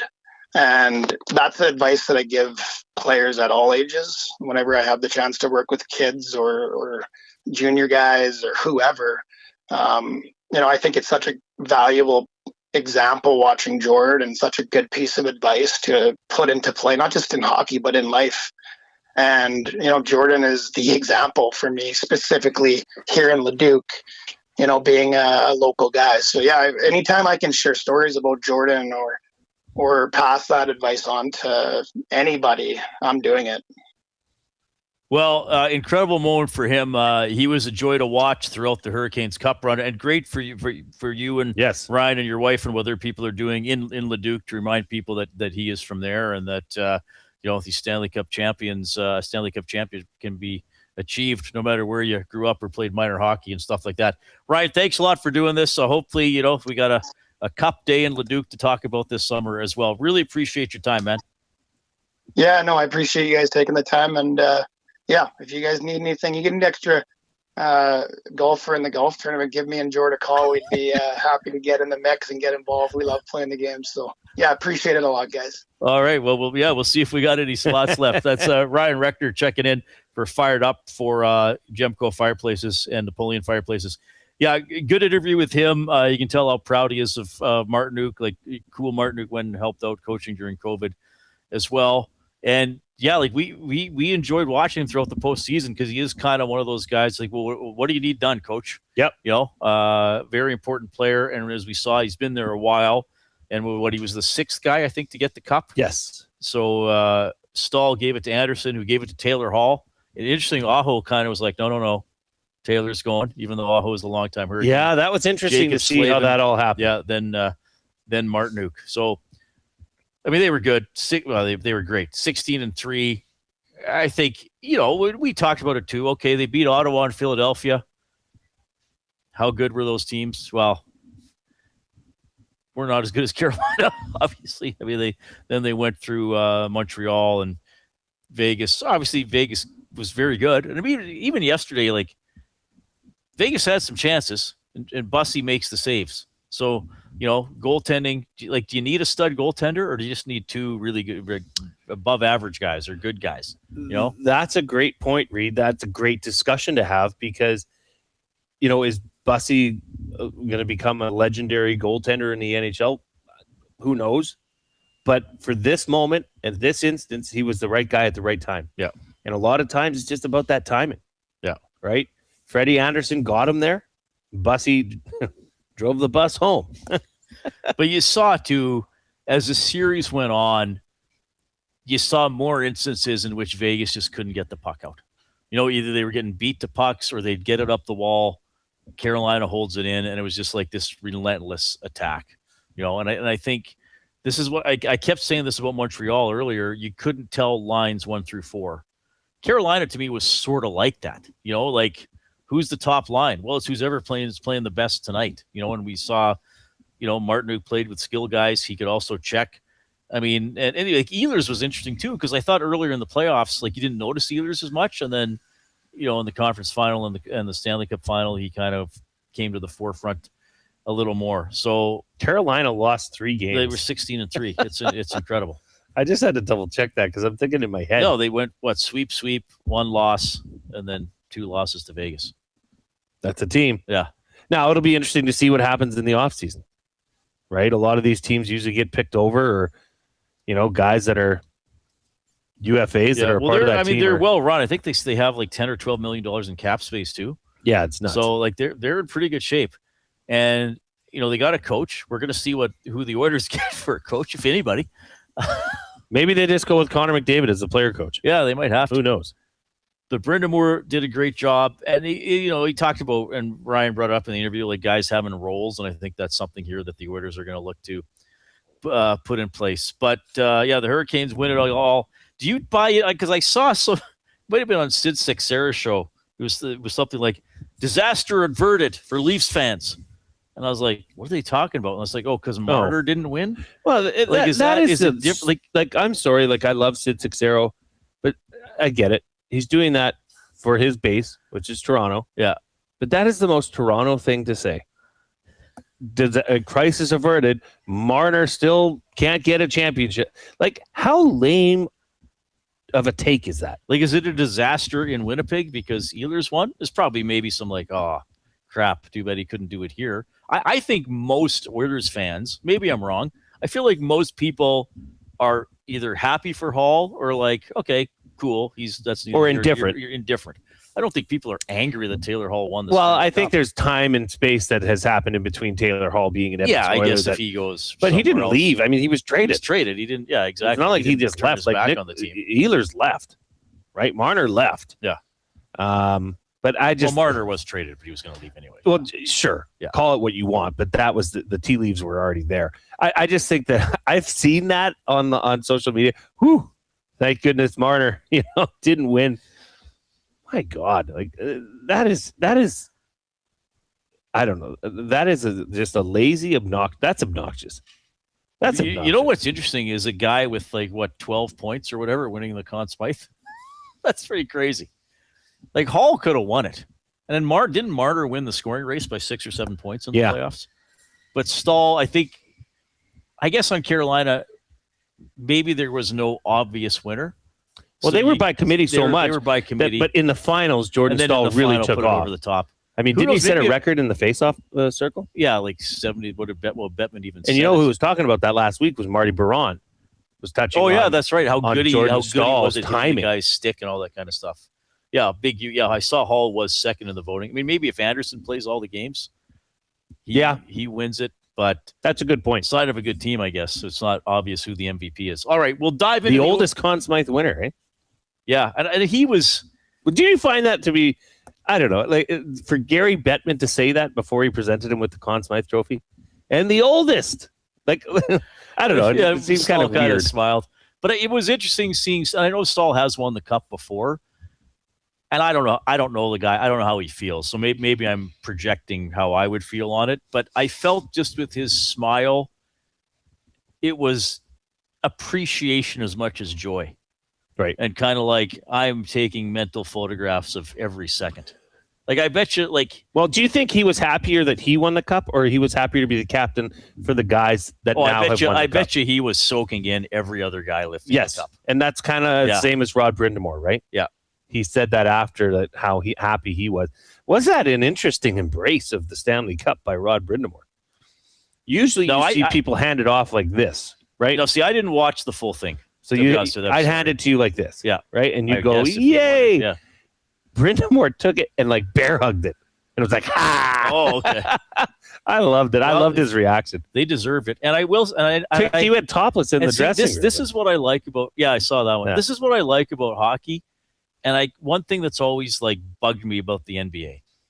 The NBA was they all go their own ways after the games. Why are they not mobbing each other? Hockey's a mob. Baseball's a big mob. I guess maybe NFL and CFL are a little different, but it's it's just people spilling onto the court. Mm-hmm. And you could kind of tell agents and probably other people were out there. It's do the players want to mob each other, or is it a different culture where it's more about the stars?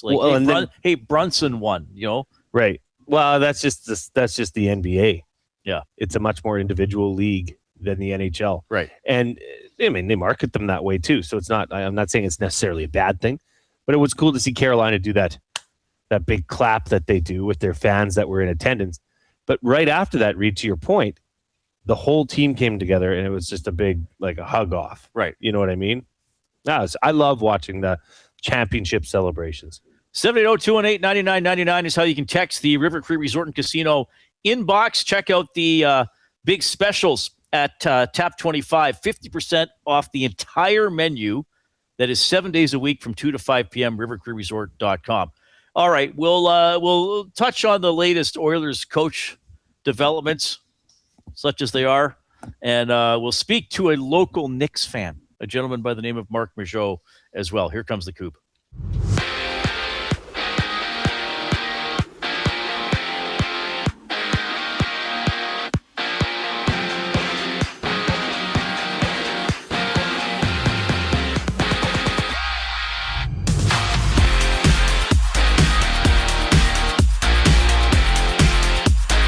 Sportsnet has reported that the NHL will officially open their investigation into Mike Babcock to determine if the veteran coach deserves any penalty for his time spent with the Blue Jackets in 2023. Group stage World Cup action. Saudi Arabia, Uruguay tied 0-0 26 minutes into play.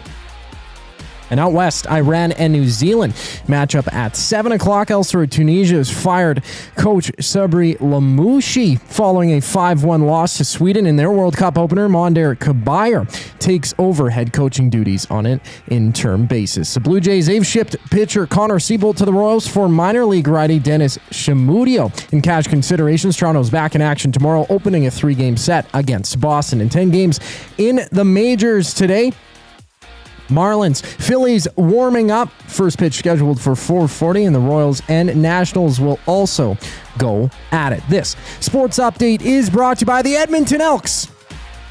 The Elks have their home opener June 20th against the Alouettes, and it's going to be a big one. Lock in your tickets now at goelks.com/tickets. The Reid Wilkins Show continues following the break here on Edmonton Sports Talk. I'm Zachary Kubish, keeping you in the loop.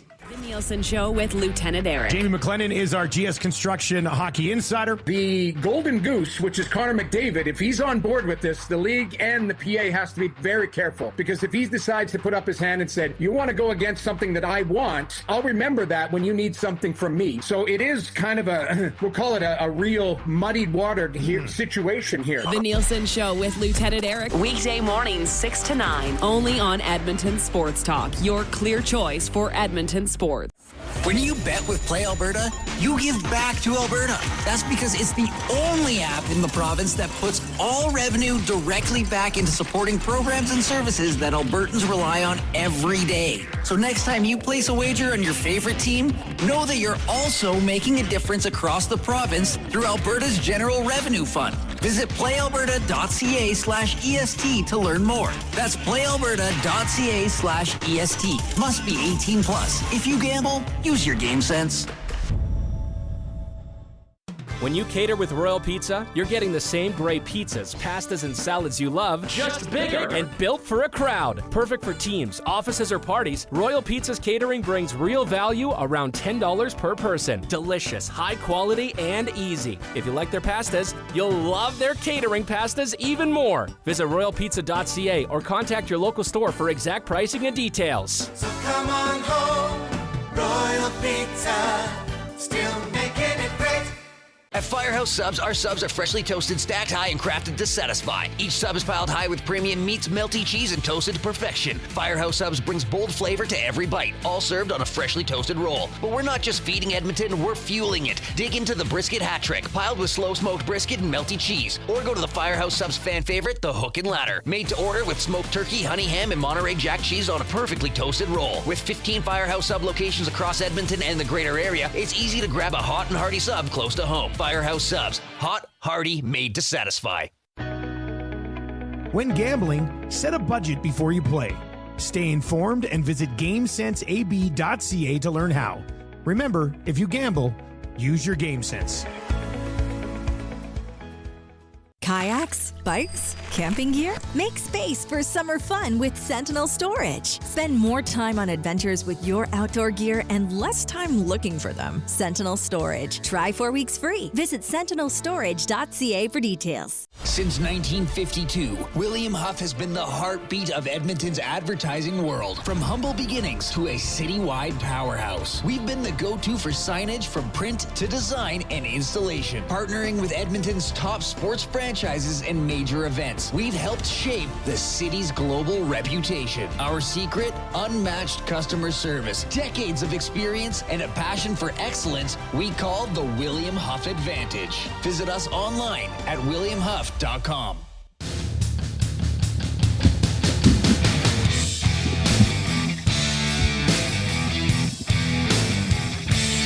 Oh my goodness gracious, on location today at the ranch, the Capital Care Foundation Charity Golf Classic was held here. We're going to have our EST Golf Classic in 3.5 weeks, 3 weeks and 2 days, July 8th. How many weeks is that? I don't know. It's on July 8th. That's like 3 weeks It's away. soon. It's soon, man. What day of the week is flying that? by. We're going to hit the summer solstice already. On the Don't just stop. I know. We don't need to talk about that. It's sad. What day of the week is our golf tournament? What day of the week is I think July it's a 8th? Wednesday, isn't it? Isn't it Wednesday, July 8th? You and I say 8th differently, hey? I probably say it incorrectly. I think you're saying it correctly. 8th. How else would I say it? But 8th. I've always said 8th. Like 8th. I don't know. It sounds the same to me. The way you're saying it, though, is the way it's spelt. 8th. Yeah. Imagine if that was Fonzie's saying. 8th. Should I do the goal again? From a highlight from earlier today?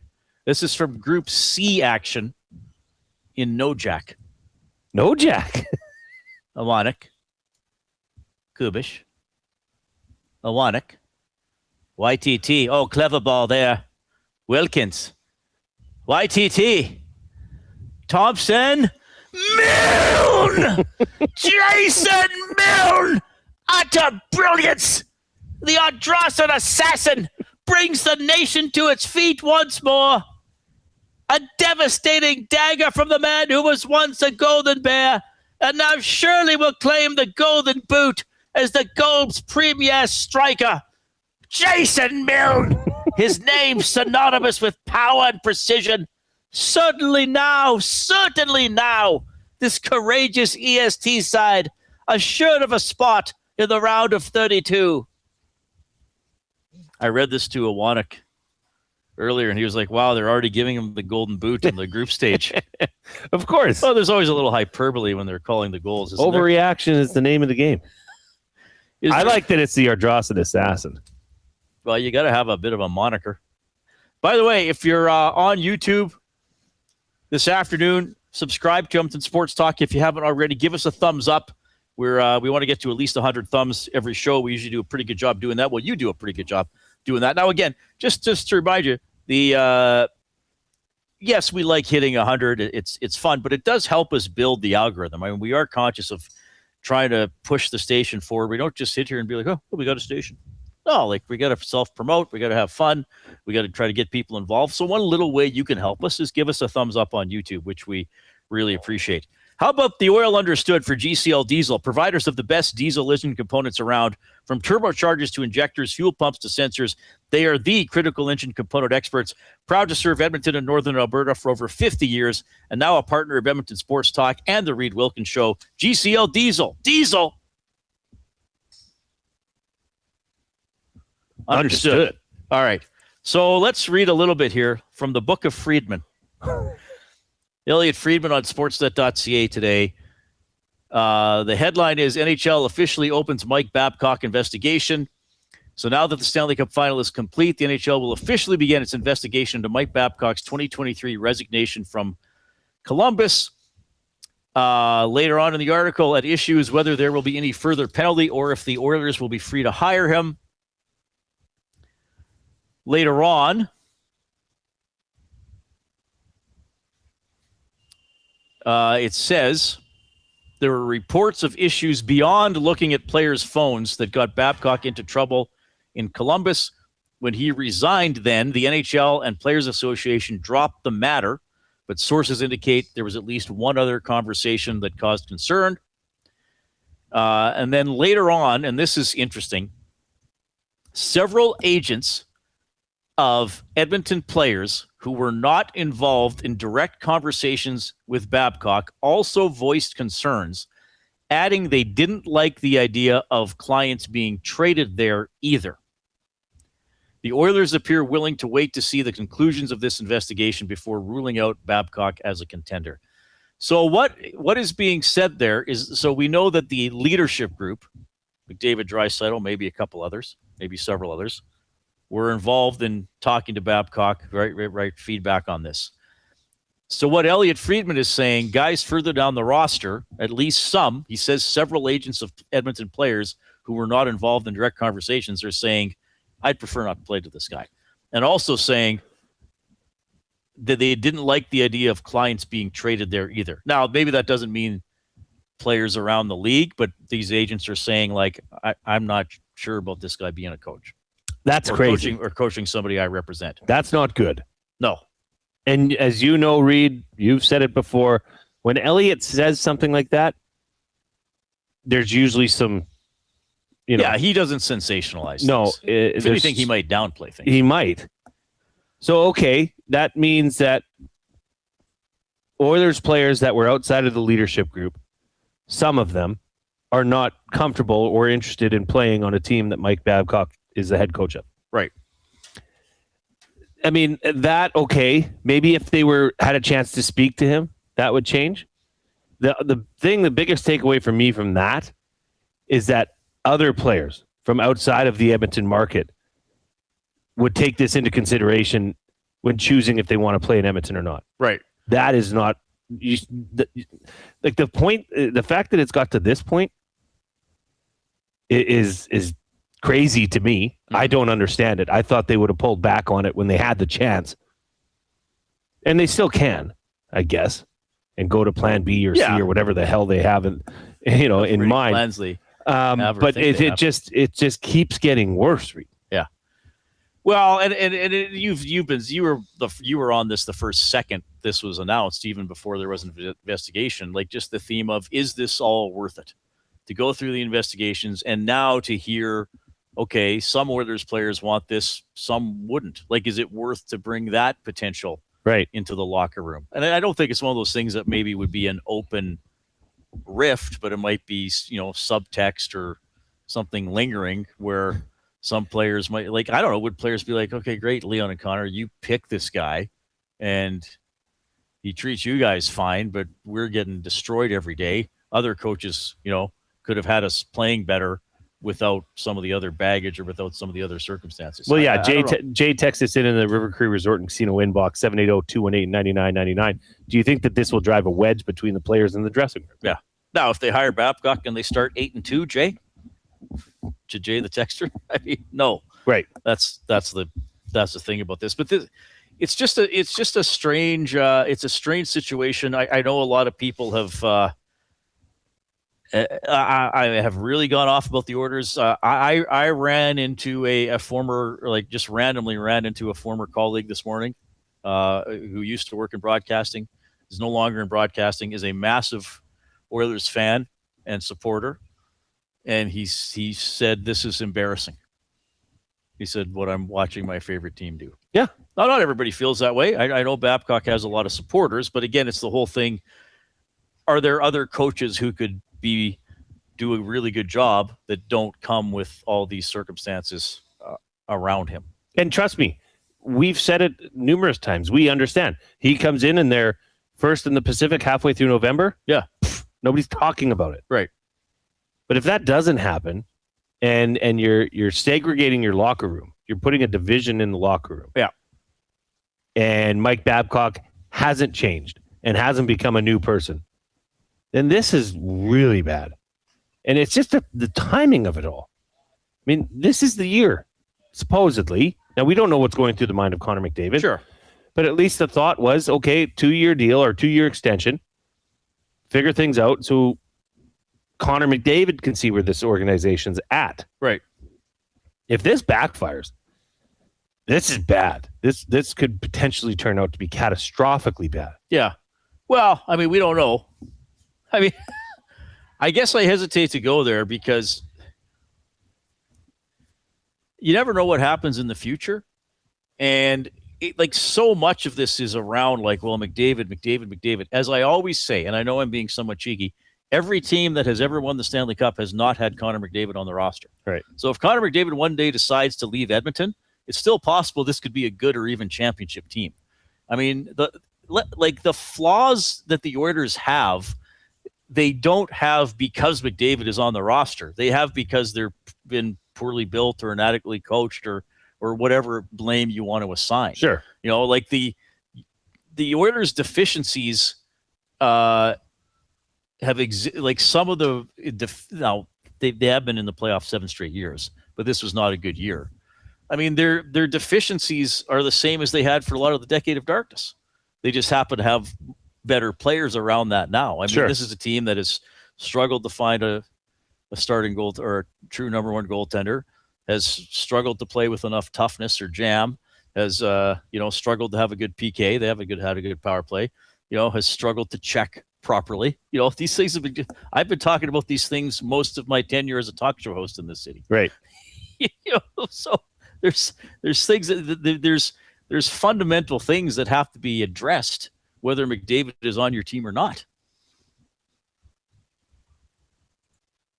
And I think, Reid, to what you were just saying, that would be maybe the positive on a Mike Babcock hire, because he does have a good pedigree. Say what you want about the players that he had and the all-star team that he had, Yeah.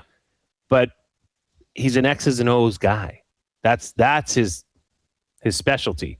So if that's the case for a team that needs it, like the Edmonton Oilers, I just, regardless of the outcome, the fact that the organization is still here and still saying, oh, no, we're going to go forward. Like, just think of that. Yeah, I want to hire this guy, but he has to go through finish up his investigation with the City of Edmonton Police. Right. Like, you just don't go any further. Oh, shoot, sorry. My bad. Right. Back away. Pull the parachute. Put on the backup lights. Yeah, and again, he's not the only good coach. Like, if Mike Babcock had won 8 of the previous 11 Stanley Cups with 3 different teams, you might say, well, geez, it might be worth it. He's the only one who's got it figured out, apparently. 780-218-9999 is the River Cree Resort and Casino inbox. Tap 25 has the $21.99 prime rib special, 7 days a week except show nights from 11:30 in the morning to 11 at night. This is available for dine-in and takeout. Incredible deal, $21.99 prime rib special at Tap 25, rivercreeresort.com. We got a limerick from Mex. Ooh. The New York Knicks won the whole enchilado, a full team effort from Cat to Alvarado. Spurs ran out of smoke, or did Wemby choke? If you're into that, you're a real asphyxiado. That is outstanding, Mex. That's going in the thing, right? Asphyxiado. Asphyxiado. Putting that in the folder. That is good stuff. Got to. All right. Buying or selling coming up. Marc Majeau at the top of the hour. We're live at the ranch. Here comes the Coop.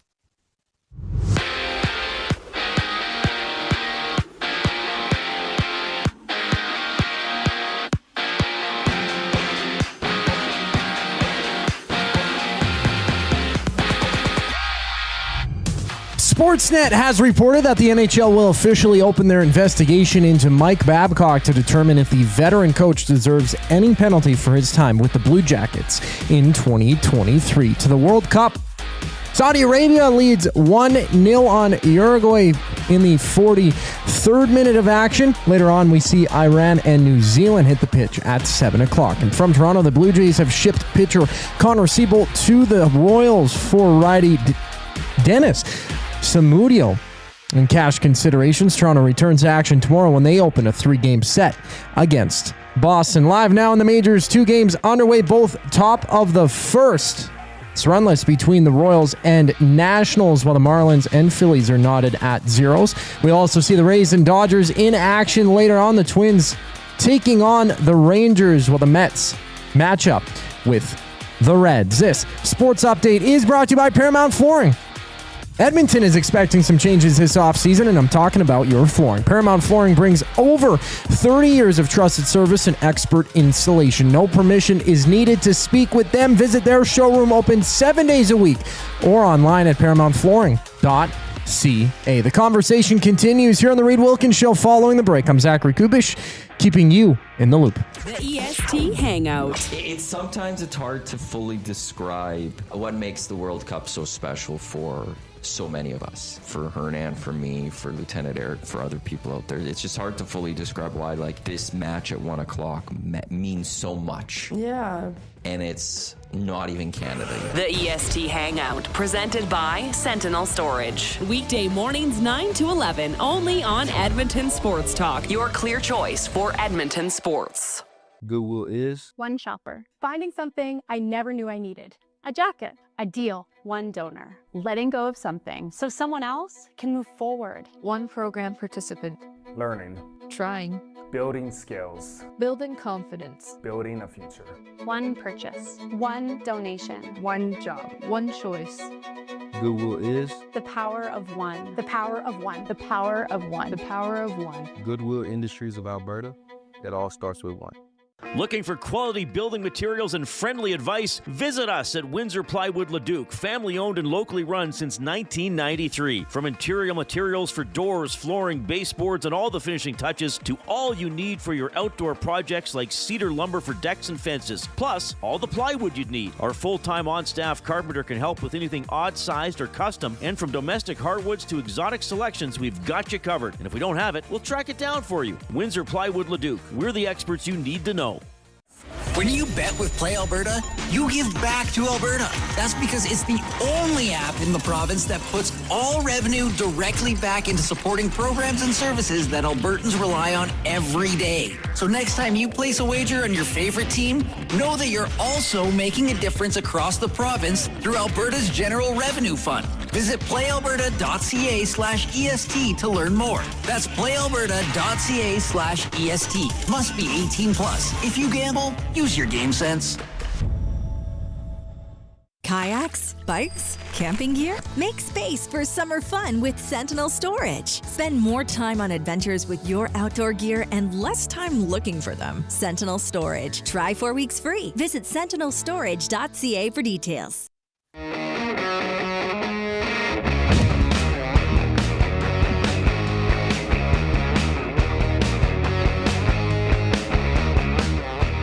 All right, good to have you tuning in this afternoon.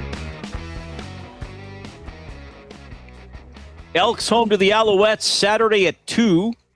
We will have the Commonwealth Stadium Green and Gold kickoff show at 1 o'clock with Jason Milne and Matthew Awanek. They're on right after the game as well to break it down with the Green and Gold post-game show. Elks 1-0 for the first time since 2019. Montreal is 2-0. They're looking very good. Quite frankly, the league is looking pretty good through 2 weeks and 6 games, and that's where we're going to go for buying or selling.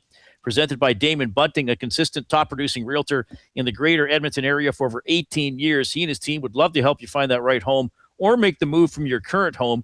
Community-driven, he understands what it takes to make a difference in our city. Check him out, DamonBunting.com, or the Instagram handle of Damon Bunting Real Estate. So let's just go through the scores in the league so far. First game of the year, Montreal-Hamilton. That's in overtime, right? Winnipeg 30, Calgary 28. That's last play field goal or second last play. Yeah. Right near the end. Edmonton, Ottawa 29-21. Elks controlled the game, but Ottawa did enough. It got close to make it interesting.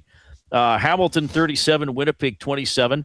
Now that's the one game I didn't really get to watch anything of, but it was like an air show. Yeah. Montreal 37, Toronto 30. Another air show. Wasn't it like 900 yards passing or it was crazy close to it. And then Zach Collaros in that Winnipeg game, I know they lost by 10. Like Bo Levi Mitchell threw for well over 300 yards and had 3 passing touchdowns. Yeah. Collaros had 2 touchdowns, 1 interception, threw for 427 yards. Right. Saskatchewan beats BC 31-27. Great game. The minute left or whatever. Great game. Back and forth again. I mean, anytime Rourke plays. Lions jerseys are great. Those are they flash back to the West Final. Their jerseys last year were horrific. Awful. The gray shirts with the black bottoms. Terrible. I'm not sure. I know they're not called shirts. You know what I'm talking about. So, again, lowest scoring game was Elks in Ottawa, 50 total points.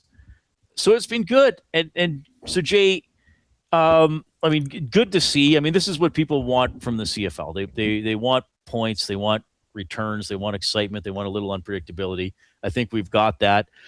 Could be a lot of parity this year. We'll see how the Elks can do against Montreal. I mean, if the Elks get that win, then it's like really game on for the season. But this year the benches are on both sides of the field. Obvious, need to be done. Play clock to 35. Not huge, but I think it's helped the pace a little bit because now you can't really slow down between plays. But it's more or less not a major change, but I think fine. And they changed the Rouge, which hasn't made a huge impact, but it's denied a couple single points that have made differences in games. Sure. Right. And this was a change I wanted all along. Well, I said after the 3-minute warning, there's no Rouge, but they've said unless it's conceded. So now you can't punt it out of the side of the end zone. Right. But the ball still comes out to the 40. Well, Javon Leake, game week 1. Yeah. Right. Where he let it trickle through and in and out of the end zone. And even that's, it was the previous week, the Calgary-Winnipeg game. Like Calgary boots it through the end zone with a 1-point lead. Like, and the Winnipeg guy's like, great, you don't want me to handle the ball. We'll take it on the 40. Zach makes one completion that they're in field goal range. So anyway, yeah. So next year, the playoff format, I mean, we've talked about that a lot. So next year, the field goes down to 100 yards. I'm not thrilled with that. And as I've been watching the games this year, they're reducing the end zones to 15 yards deep instead of 20, and they're moving the goalpost to the back of the end zone. I wonder, Jay, and there've been, like, the Elks threw a deep pass to Keon Julian Grant. Now you can't. That would have been out of bounds. That would have been out of bounds. He dropped it. Now you're not running that. You know? You're running it, but you're running a different version of it. Like, why does the end zone need to be okay? So they want to move the sticks out of the goalposts out of the way, right? So then it's like, well, to make it still a decent field goal length, we got to make the end zone shorter. Why? Like, the large end zone, the 20-yard, like, why do both? If you want to decrease the length of the field to 100, okay, fine. You're a little closer to the end zone all the time now when you start a drive. But why also decrease the size of the end zone? And I wonder, like, even that touchdown to Austin Mack, that would have been tighter to the back line, right? Yeah. I mean, it's going to change a lot in terms of play calling. But, I mean, so here's the deal, Reid. When Cody Fajardo threw that pass to Keon Julian Grant that he dropped, but it would have been out of bounds next year. Okay, I believe they were on, like, the 12-yard line. I thought there was another pattern the Elks threw deeper into the end zone that went in, but I've seen a couple in other games too. Right, but say they were on the 12-yard line when that happened. Yeah. Well, now you're going to be doing that same play, but from the 17-yard line. Like, to me, the red zone is going to be expanded. I know the red zone is only within from the 20-yard in. Okay. But your play calling is going to be much different from the 17-yard line than it would be the 10-yard line. And in fact, you might find that, teams feel more comfortable operating from that 15 to 20-yard range, or even say 12 to 20-yard range in terms of offense, because it allows you to get that depth that you need in order to hit those hits. Like that pass to Keon Julian Grant, that was an over route. Okay. So he's trying to attack the upfield shoulder of the defensive back, right, and get over and around him and turn him, which he did successfully. He just dropped the ball. Okay. So that takes time and speed. So you're going to see those plays drawn up for situations from 15 to 20 yards. Okay. Instead of 10 to 15 yards. All but right. I do like, there's no question. It'll be like, it is what it is. The changes are happening. Right. And probably once the games start, we're not going to be like, oh, well, remember that game they won 35-33? Oh, I wish that was. I mean, you're just going to get back into watching it. I don't know if they had to do everything. I mean, could have you not? I mean, Chris Morris was on with us, and this is sort of the theme. They want touchdowns, not field goals. Are teams going to go for it more on the shorter field with the goalpost at the back? I don't know. I mean, are you going to find a punter who's can really spin it out of bounds at the 2-yard line, and you're still going to punt from the 42? I don't know. Matt Owanek has said all along that coaches don't want to take these risks. Yeah. So you better then draw up a good or have a punter that can bomb it 48 yards as well as moonshot it. Right. Maybe you'll see more of a pooch kick or an onside kick where it's just like the old quarterback quick kick. Yeah. Where you have two guys that are lined up behind the quarterback. Yeah. Maybe you'll see that where they have two onside players that can go downfield and get it. So 3rd and 4 from the 35 is now going to be a 52-yard field goal because you have to add from the 35. Yeah. Well, next year, 57 yards. Yeah. Well, right, 57. Mm-hmm. So you're adding. Oh man. Like. So in between the 20 and 30 is where you're going to have. So decisions. Is somebody going to punt from the 35? From the 35? Yeah, I hope not. Oh, you will. You'll see that. Like the idea is that it's let's say it's 3rd and 3. Okay, you can punt it, but really, what do you net out of that? Especially if it goes into the end zone, even if you kick it to the 10-yard line. Yeah. See, I think teams are still going to punt. I think they are. I think this might backfire. It'll be interesting. I mean, I think the hope was that they'd maybe go for it in those situations. Yes. because what's the risk versus reward? Yeah. The net positive, or you continue your drive with if you get a first down. Right. I mean, maybe they'll have to leave the 40-yard line as the ruse/touchback line. But yeah, then you'll just tell your punter, well, I don't care. Just kick it as high as you can so it comes down on the 10. But that's easier said than done. Well, I know. Right? And Reid, if it does backfire, how do you change it? Well, I don't know. Right? Yeah. It's just, I think I'm going to miss those 5 yards at the back of the end zone.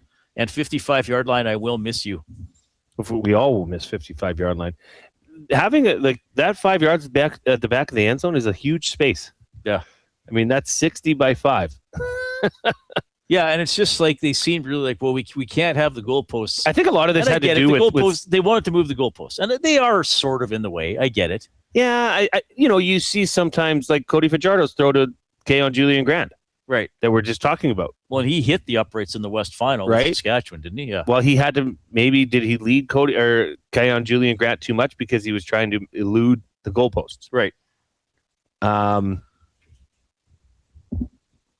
interested to see what happens, but if this turns into a punt league, that's not good for anybody. That's not good. And you don't want punts in perceived. Well, I thought it was silly range. that Ottawa punted in that instance where Javon Leake let it roll through the end zone. They punted from the 42. They were about to try they tried a field goal that would have been good from 47. Yeah, and then they got a penalty. They, instead of trying a 47-yard field goal, they punted. That was an odd decision. 780-218-9999 is the River Cree Resort and Casino inbox. Our buddy Marc Majeau and a celebration of the New York Knicks coming up. 2 guys and a goalie. Darnell Nurse asks for a trade, agrees it's time for a fresh start. Written by Friedman and Speck. This is what we were hearing this morning, that it's reached the point where it's getting more formal. So now sources saying Nurse has given a list of 3 to 5 teams he would consider. He has the right to limit the number of legit destinations. 2 guys and a goalie, presented by GS Construction. Tuesday and Thursday afternoons at noon, only on Edmonton Sports Talk. Your clear choice for Edmonton sports. When you bet with Play Alberta, you give back to Alberta. That's because it's the only app in the province that puts all revenue directly back into supporting programs and services that Albertans rely on every day. So next time you place a wager on your favorite team, know that you're also making a difference across the province through Alberta's General Revenue Fund. Visit playalberta.ca/EST to learn more. That's playalberta.ca/EST. Must be 18 plus. If you gamble, use your game sense. The Canadian Brewhouse has a happy hour for any scenario. You finished work early? Happy hour. You finished work because you accidentally hit reply all to the entire company? Big happy hour. Your boss said, great job. Happy hour. Your boss said, per my last email. Ugh, emergency happy hour. You finally closed the big deal. Happy hour. With a huge selection of ice cold drinks and great food, the Canadian Brewhouse has a happy hour for whatever just happened at work. The Canadian Brewhouse. Your day just got happier. There's one game that kicks off summer. Elks football is back, and the best way to experience the home opener is being there when it happens. For every catch, every tackle, every touchdown, hear the roar of the crowd that's been waiting for this moment. Elks, Alouettes at Play Alberta Field at Commonwealth Stadium, June 20th. Presented by James H. Brown, Alberta Injury Lawyers. Lock in your tickets for the home opener now before they're gone at goelks.com/tickets. Edmonton Elks, our city, our year. Celebrating the 40th anniversary of its groundbreaking release, Strange Animal. River Cree Resort and Casino and K97 proudly present a very special evening with Gowan, live playing his chart-topping classics from this iconic 80s album and more.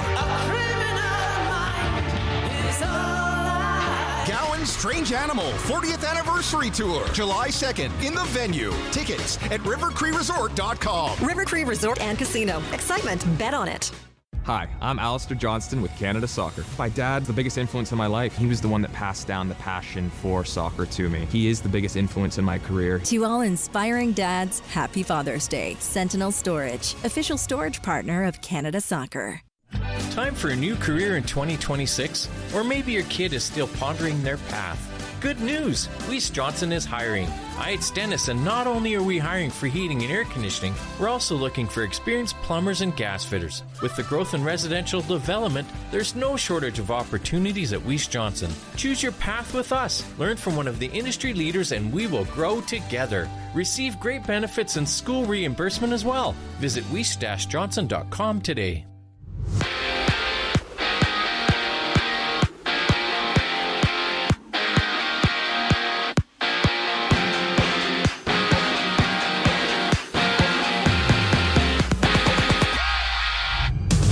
Sportsnet has reported that the NHL will officially open their investigation into Mike Babcock to determine if the veteran coach deserves any penalty for his time spent with the Blue Jackets in 2023. In World Cup action, Saudi Arabia leads Uruguay 1-0 at halftime. Later on, from California, Iran and New Zealand hit the pitch at 7. In Canadian soccer news, Captain Alphonso Davies was limited in today's training session as he recovers from a hamstring injury. Canada, Qatar kickoff on Thursday for their second game of the tournament. From Toronto, the Blue Jays have shipped pitcher Connor Siebold to the Royals for righty Dennis Shamudio in cash considerations. Toronto returns to action tomorrow, opening a 3-game set against Boston, and a pair of games are live now in the majors, both runless top of the second inning. Marlins, Phillies matching up while the Royals are taking on the Nationals. To the hardwood, a trio of WNBA matchups on tap. Las Vegas at Dallas for a 6 o'clock start. Later on, the Sparks and Valkyries hit the deck for the nightcap. I'm Zachary Kubish. That was your sports update. Hour 3 of the Reid Wilkins Show starts right now.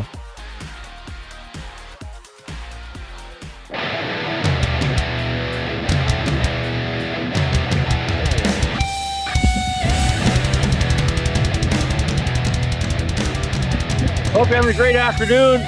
Edmonton Sports Talk presented by Play Alberta. PlayAlberta.ca, the Play Alberta app. Jason Milne's play of the day is Iran. Yes. New Zealand. Yes. Under 1.5 total goals. So you want the game to end 1-0 or 0-0. I want this to be the suckiest game of suckiest games of all time. They just kick back and forth, or they just leave the ball in the center spot and go for a hydration break. All right. Hey, man. I'm so shocked. I'm just leaning into to footy. The first scoreless draw was today, right? There hadn't been one. Correct. Yeah. Second coming tonight. The lowest scoring day in World Cup history. Saudi Arabia leading Uruguay 1-0 halftime. Spain, Cabo Verde 0-0. Belgium, Egypt 1-1. And the Iran, New Zealand games at 7. This is great, like just all day, like just games. Well, the one game started. Oh no, they started at 1 today as well.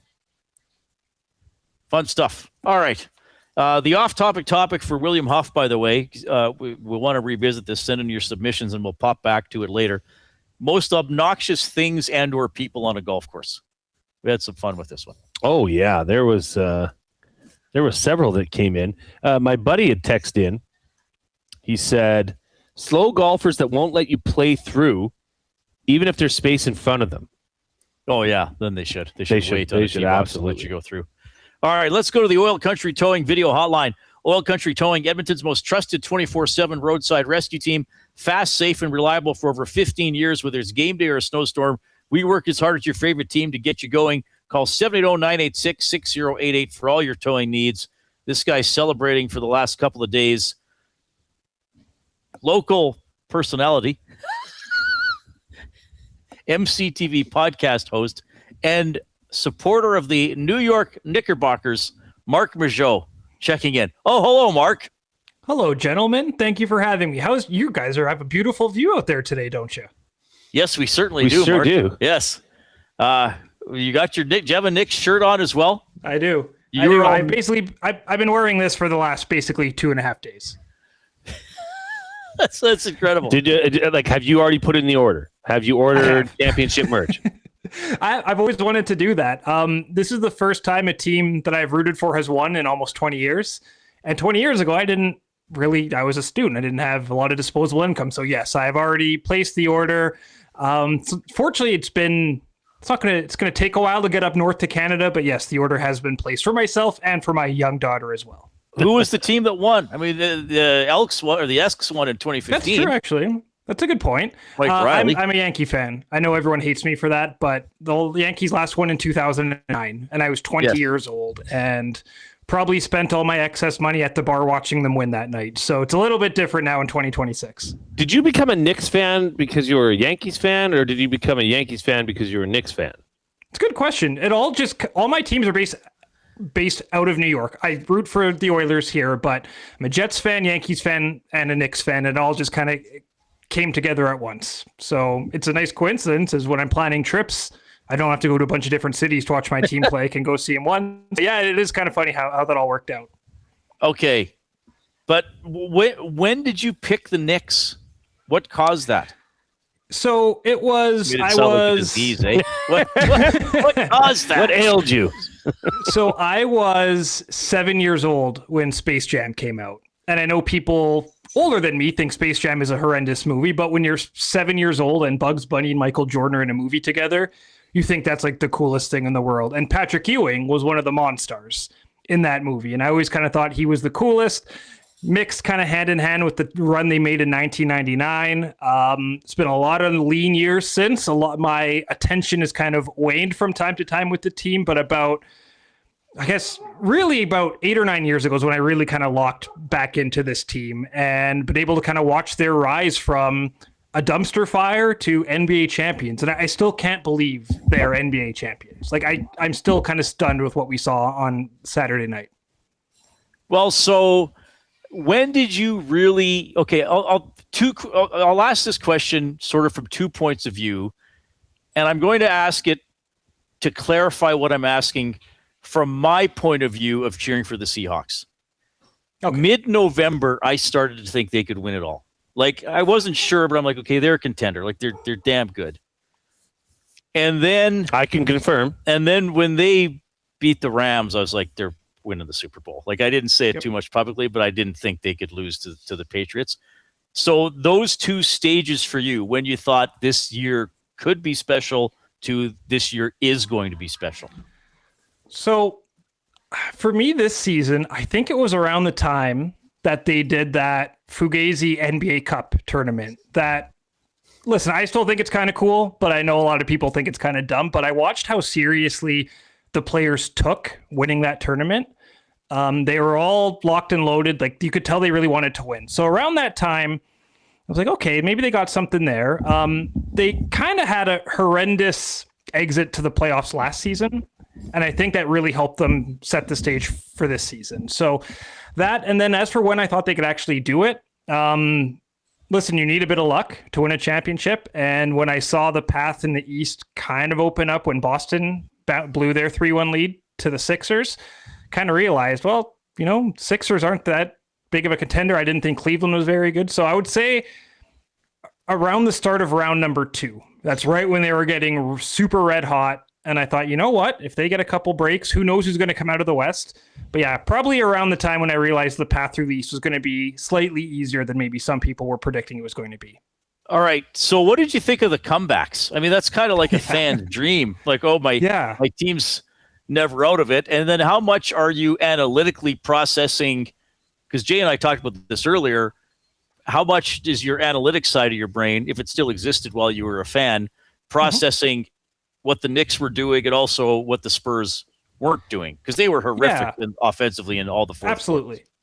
Absolutely. I think the Spurs fans are pulling their hair out today. They realize, like, at worst, it should be, they're thinking it should be a 3-2 series and we're getting ready to play game 6 tomorrow night. But, the comebacks, the fact that they have, I think, 3 of the biggest comebacks in NBA playoff history and they all kind of came in the finals is pretty wild. But it gives you just this extra, as a fan watching that has no impact on the game whatsoever, it kind of gives you this extra kind of armor that you wear that when they get down, it's not over. Watching the huge comeback in game 4, the announcer Mike Breen said at halftime, in case you're curious, the biggest comeback in NBA Finals history was 24 points, and it was done by Boston in this. So it just, when you have a team that can rally like that, you just have this belief that you're never truly out of it till there's zeros on the clock. Now, obviously, you don't want to be in that position. I think most fans would rather just kind of cruise to victory, but it just adds this kind of layer of I know this team can do it in the past. They seem completely dialed in. And to your point, Reid, the Spurs shot themselves in the foot multiple times, dozens of times throughout this series, but the Knicks are in a position to really capitalize on that. And I think I got to give the Knicks coaching staff, Mike Brown, a lot of credit for this.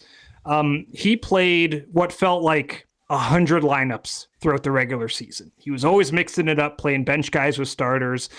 And then in some of these games, because players got into foul trouble, they needed to run a lineup of strictly bench players at times. And they needed to run lineups when it was Brunson and 4 bench guys or Bridges and 4 bench guys. So they had been in this position several times throughout the season. And I think that kind of repetition, that in-game practice really paid off. I think the Spurs really ran out of gas. And I think that was really obvious in some of these later games. So just knowing that was kind of in the back of your head, knowing they're never truly out of it. I don't recall watching this series as I was only 6 years old, but it really felt like the Houston-Orlando matchup back in 1995 when neither of those teams had won. But watching highlights, it just seemed like the Rockets had the experience that the Magic did not have. Right? Magic and Penny were kind of stunned there. What year was that? I think that was a sweep in 95.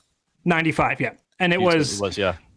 Like the Rockets, they had run up against the Bull. Like they kind of knew what it took to win, and the Magic were just kind of flying high then. That was so it just Shaq's felt like the Knicks second year, I think.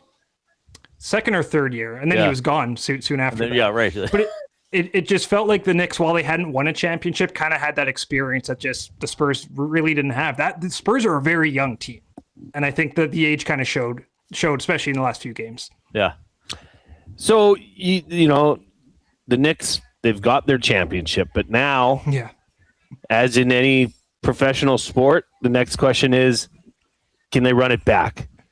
What's this look like? Like what's the situation with this team contractually, cap wise? Like what do you think is going to happen with the New York Knicks throughout the offseason here? Well, they're in a really good position. They're not losing any of their starting 5. Karl Anthony Towns is due for a contract extension, I believe, after next season. So you don't have to get it done this offseason. I imagine they would like to get it taken care of this offseason, but they're in no rush to sign any of their key players. Mitchell Robinson made some huge plays down the stretch. We talked about him when the season or in the series started.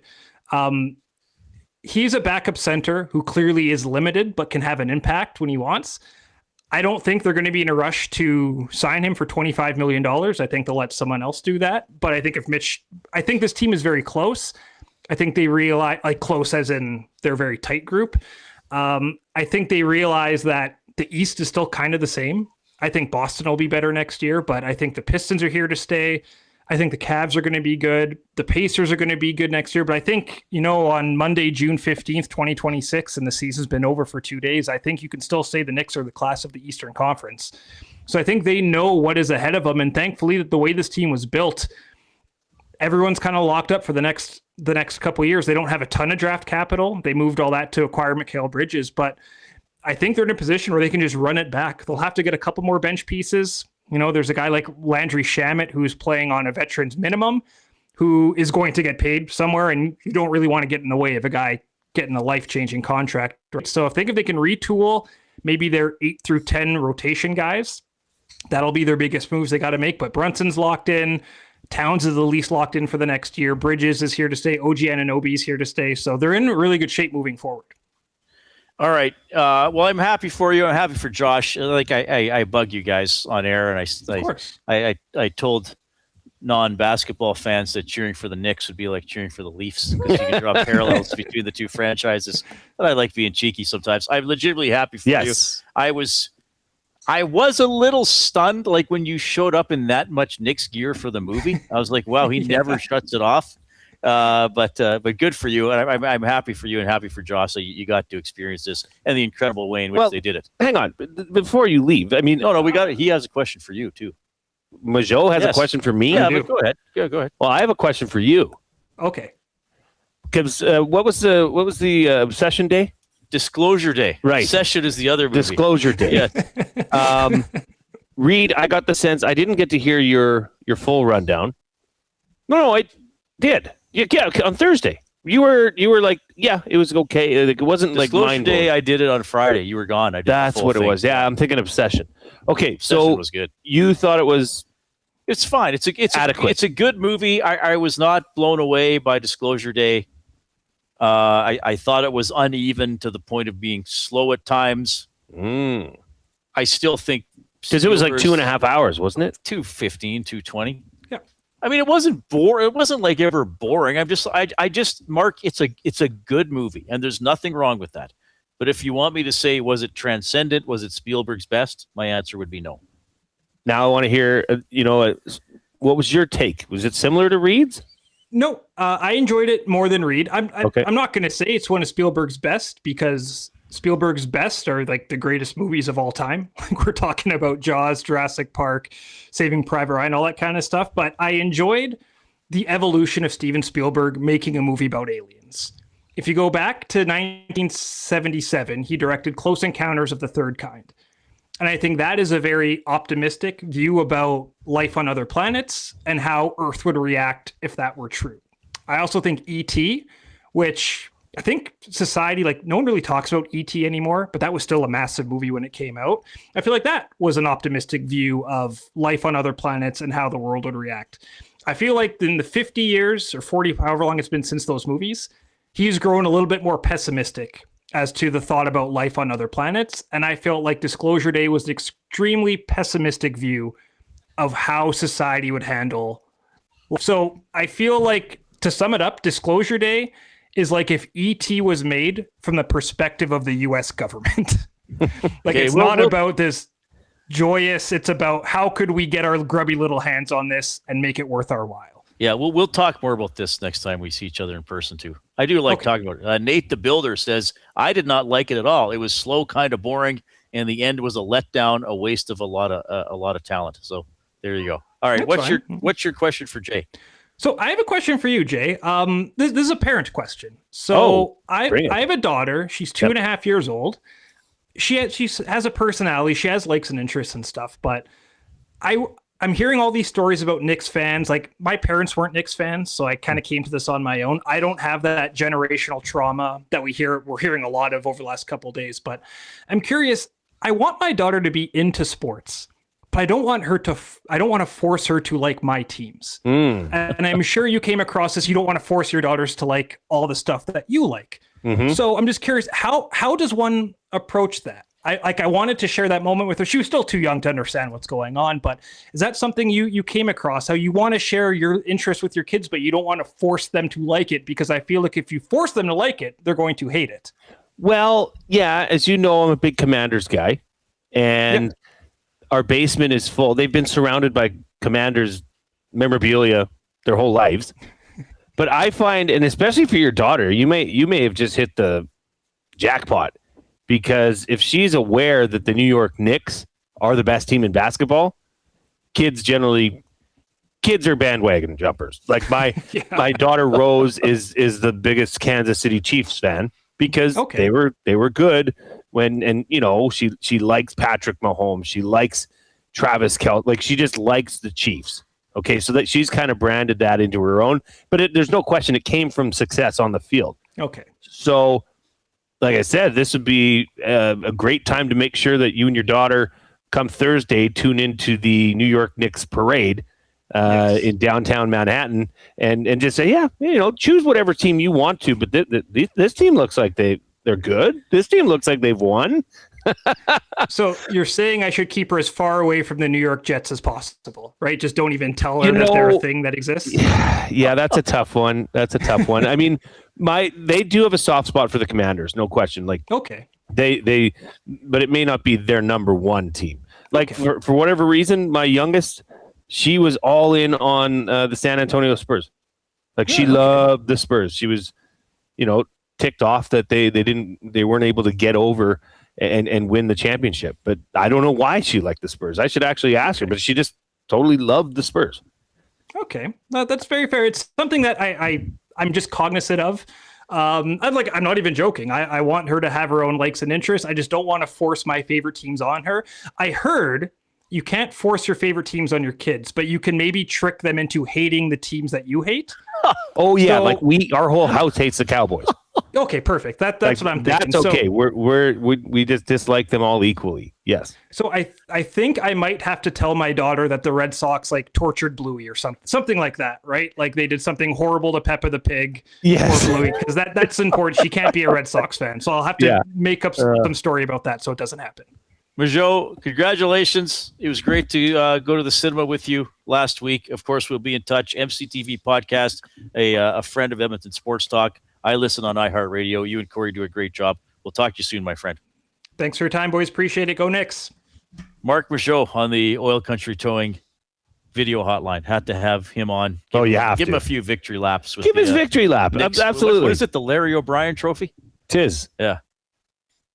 Didn't we do an off-topic topic last year, like plain names for trophies or something like that? I think we did. Anyway, our athlete of the week for Pasta Pantries coming up. Here's the Coop.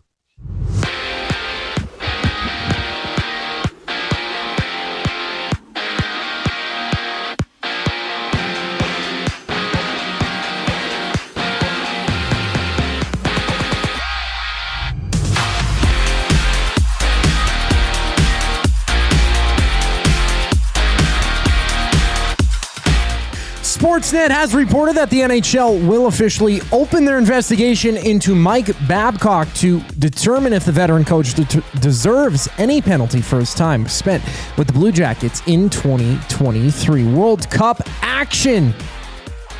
In the 59th minute, Saudi Arabia leads Uruguay 1-0. And later on, in California, Iran and New Zealand hit the pitch at 7. In soccer news, Canadian captain Alphonso Davies was limited in today's training session as he continues to recover from a hamstring injury. Canada, Qatar kickoff on Thursday for their second game of the tournament. In Toronto, the Blue Jays, they've shipped pitcher Connor Siebold to the Royals for righty Dennis Shamudio in cash considerations. Toronto returns to action tomorrow, opening a 3-game set against Boston.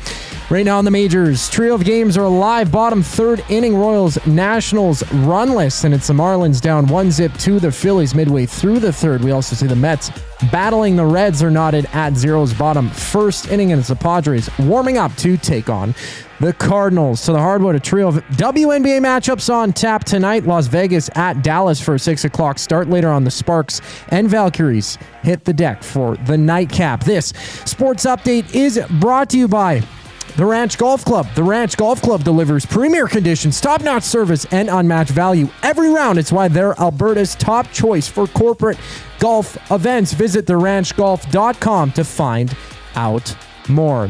The Pasta Pantry Athlete of the Week up next here on the Reid Wilkins Show. I'm Zachary Kubish, keeping you up to date. One shopper. Finding something I never knew I needed. A jacket. A deal. One donor. Letting go of something so someone else can move forward. One program participant. Learning. Trying. Building skills. Building confidence. Building a future. One purchase. One donation. One job. One choice. Goodwill is the power of one. The power of one. The power of one. The power of one. Goodwill Industries of Alberta. It all starts with one. The Oil Stream. Darnell Nurse, I could see in the most Oilers fashion. I would almost guarantee this. I think he will get traded at some point. I think the writing's on the wall, and I think he's starting to see that. I think he's a smart man, but I could just see wherever he goes, he would just flourish. He would just be so good. Like the pressure's gone, clean slate. I think he could have a career year. The Oil Stream, presented by Boston Pizza. Monday, Wednesday, and Friday afternoons at noon. Only on Edmonton Sports Talk. Your clear choice for Edmonton sports. When you bet with Play Alberta, you give back to Alberta. That's because it's the only app in the province that puts all revenue directly back into supporting programs and services that Albertans rely on every day. So next time you place a wager on your favorite team, know that you're also making a difference across the province through Alberta's General Revenue Fund. Visit playalberta.ca/EST to learn more. That's playalberta.ca/EST. Must be 18 plus. If you gamble, use your game sense. It's the weekend. The sun is out, and everyone, yes, even the kids, are bored. Bring them to the Canadian Brewhouse. Our patios have games to keep the whole family going. Rooftop views, real turf to run around on, and misters for when the summer gets serious. Oh, and we've still got the game on. Always. All day, all weekend, all summer. The Canadian Brewhouse, Canada's best patios. Looking for quality building materials and friendly advice? Visit us at Windsor Plywood Leduc, family owned and locally run since 1993. From interior materials for doors, flooring, baseboards, and all the finishing touches to all you need for your outdoor projects like cedar lumber for decks and fences, plus all the plywood you'd need. Our full-time on-staff carpenter can help with anything odd-sized or custom, and from domestic hardwoods to exotic selections, we've got you covered. And if we don't have it, we'll track it down for you. Windsor Plywood Leduc. We're the experts you need to know.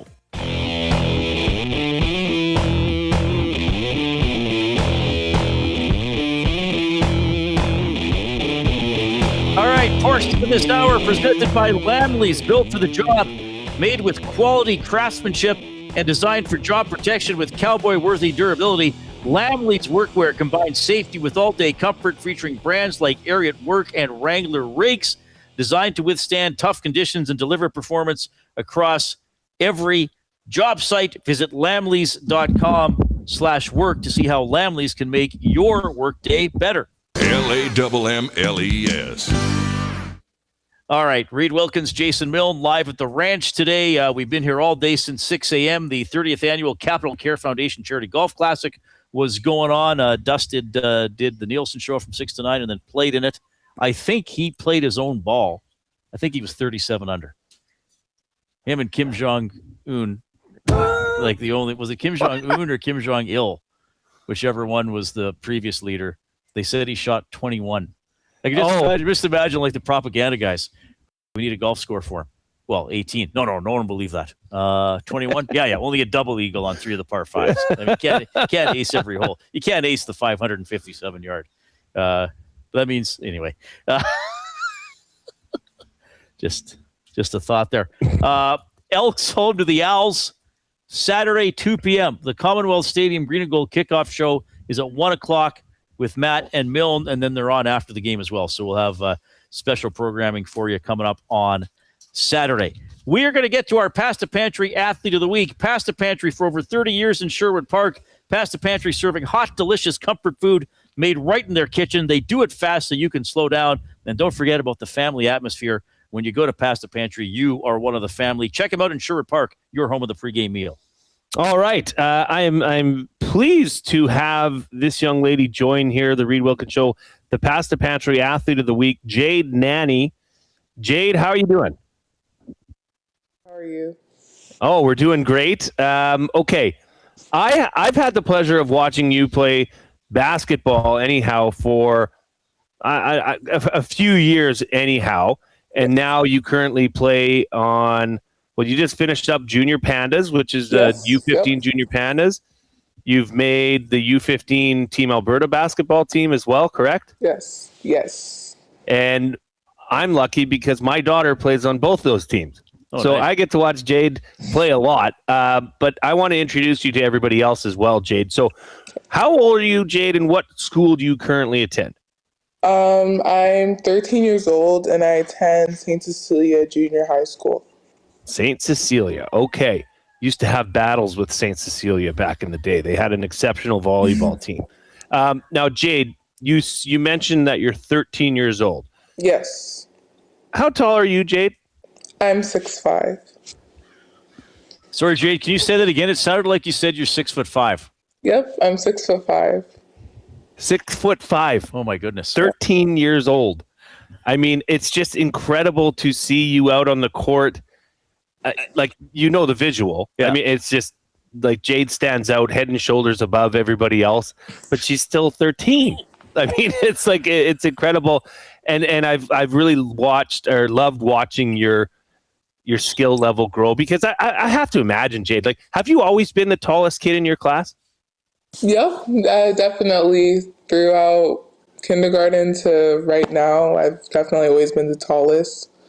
And when did you find basketball? Like, what age did you start playing basketball at? I started basketball at the age of 6. I had already had 3 siblings who played basketball, so like I kind of just took after them, but then I found my love for basketball and I've just continued it throughout like the years. So you mentioned you have 3 siblings. Yes. And they all play very high level basketball. Can you tell us a little bit more about your siblings and where they're playing at currently? I have an older brother named Topaz who is playing at St. Mary's University. And then a brother, Onyx, who just finished the season at South Florida, University of South Florida, but has recently transferred to Bryant University. And then I have my older sister, Emerald, who just finished up their school season at Royal Crown and was recently playing AAU for Sisters Keepers. Oh, wow. So, I mean, This is incredible. Yeah, I don't know what your parents fed you growing up, but please let me know so I can feed that to my children. But one of the things that's most impressive about you, and I want to tie this into your parents, is that you're extremely successful on the court. You've been extremely successful in your studies, in school and education. And as I've gotten to know you through my daughter, you're just an extremely nice person. What have your parents taught you and instilled in you and your siblings to make you so successful? They've always taught us to be humble, to always go in with a good heart, to just play how you want to play, just understand the game and know that like whatever you do is like fine. Just make sure that you're always humble, that you're always kind, that you're always playing the game correctly, not dirty. Jade, are your parents very tall? And how tall are your siblings? Yes. My dad is 6'6.5", and my mom's 5'11". Then my oldest brother, Topaz, is 6'11". My second brother, Onyx, is 6'9", 6'10". And my sister is 6'3". And you're still growing, most likely. So that's incredible. Okay, so you're Jade. There's Topaz, Onyx, and what's the other sibling? Emerald. So these are all would it be gemstone names? Gemstones. That's incredible. So your parents really went with the theme. What's it like having unique names? Oh, it's definitely like when I first meet people, they ask me about my siblings, they definitely find out the pattern, and then they're just so like amazed by the names our parents gave us. So do they match up with a month or a phase of the moon or anything? I don't know. I'm not sure. I'm pretty sure Topaz might, but I'm not sure others. All of us, yeah. I think that's really cool. I think you have a great name. Oh, as do your siblings. That's awesome. Yeah. Do you? I mean, I know you're all about basketball. You're extremely dedicated to basketball. But what other interests do you have? Are you? I heard a rumor, Jade, that you're musically talented. Is that true? Oh, yes. I'm in my school's band program. I play the alto saxophone. The alto saxophone. Okay, very good. Now, Jade, we're coming to you. We stream live on iHeartRadio. We're live on YouTube every day. So we have a chat that comes in, and we have some very creative people in that chat. One of them is a listener named Mex. And he has coined the greatest nickname for you of all time. And I think you should just refer to this going forward. Jade Wembanani. I mean, that's pretty good, right?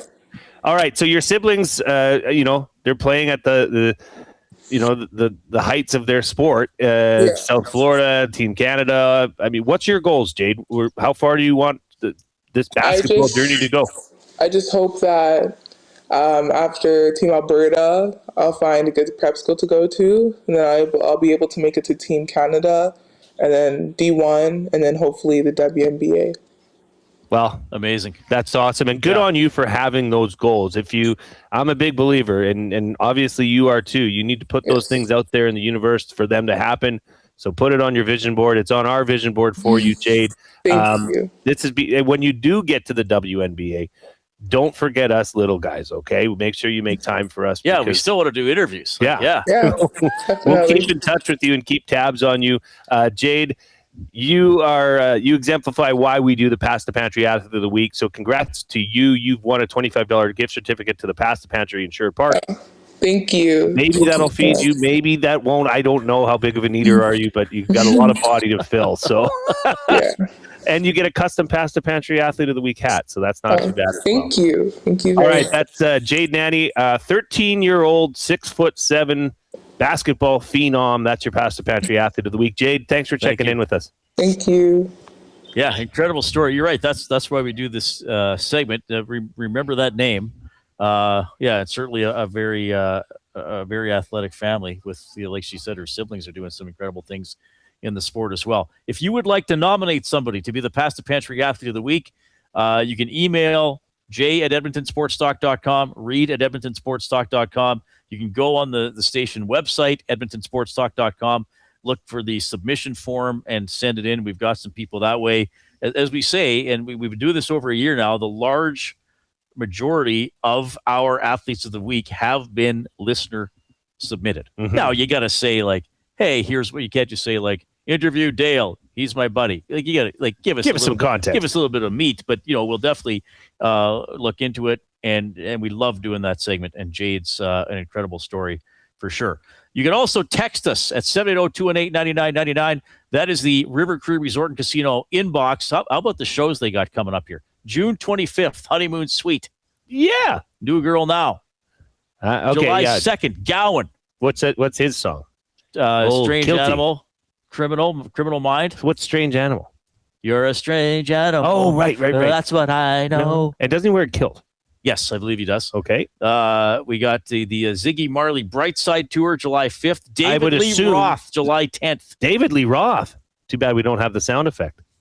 Oh, yeah. Ziggy Marley, that's got to be the son of of the road from the heat coming off. Bob Marley, right? Yeah, so there we go. Incredible stuff. Check them out, rivercreeresort.com. Go to Ticketmaster. The River Cree Resort and Casino inbox, 780-218-9999. Do we have any other golf things? I know we had a bunch earlier.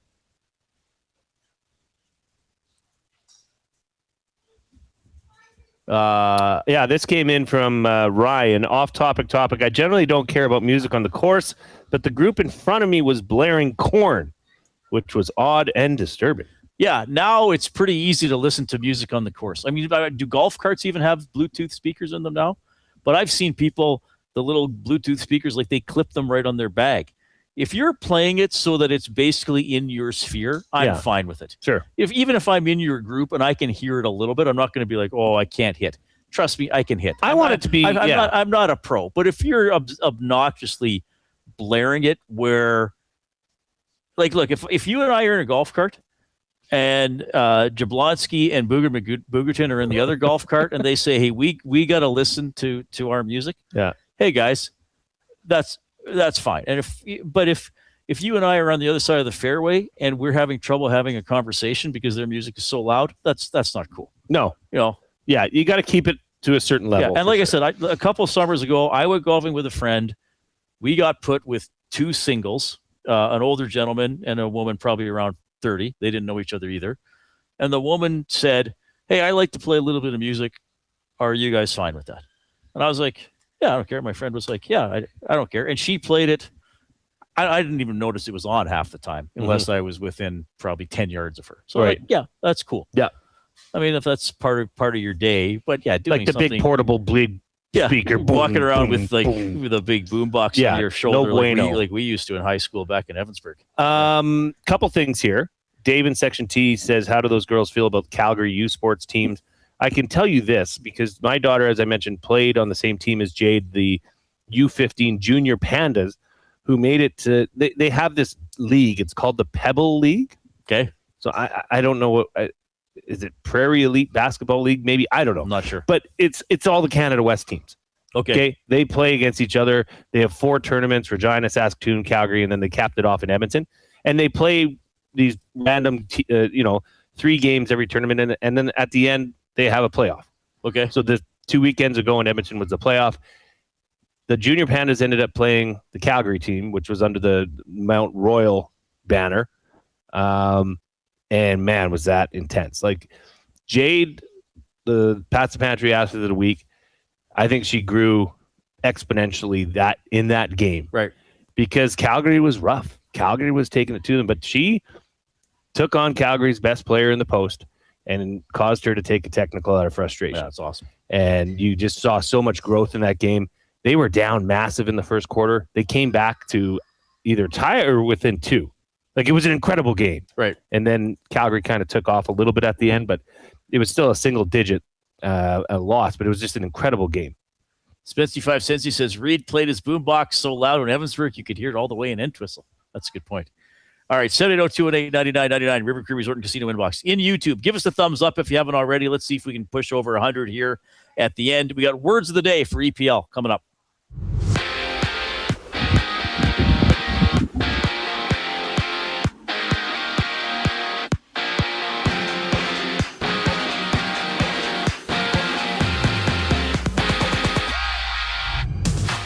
Sportsnet has reported that the NHL will officially open their investigation into Mike Babcock to determine if the veteran coach deserves any penalty for his time with the Blue Jackets in 2023. World Cup action.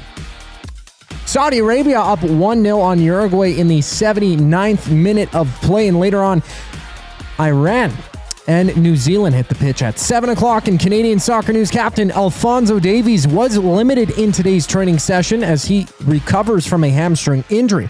Canada takes on Qatar on Thursday for their second game of the tournament. From Toronto, the Blue Jays have shipped pitcher Connor Siebold to the Royals for righty Dennis Chamudio and cash considerations. Toronto returns to action tomorrow against the Red Sox for the first of 3 games in their set. Right now in the majors, 4 games are live, including the Marlins down 3-0 to the Phillies top of the 4th, and midway through the 4th inning, Royals trail the Nationals by 1. While out in Cincinnati, the Reds have a 3-run cushion on the Mets bottom 2nd inning. The final segment of the Reid Wilkins Show, words of the day for the Edmonton Public Library. Up next here on Edmonton Sports Talk, I'm Zachary Kubish, keeping you up to date. EST Afternoons. Talking about Blake Lively's.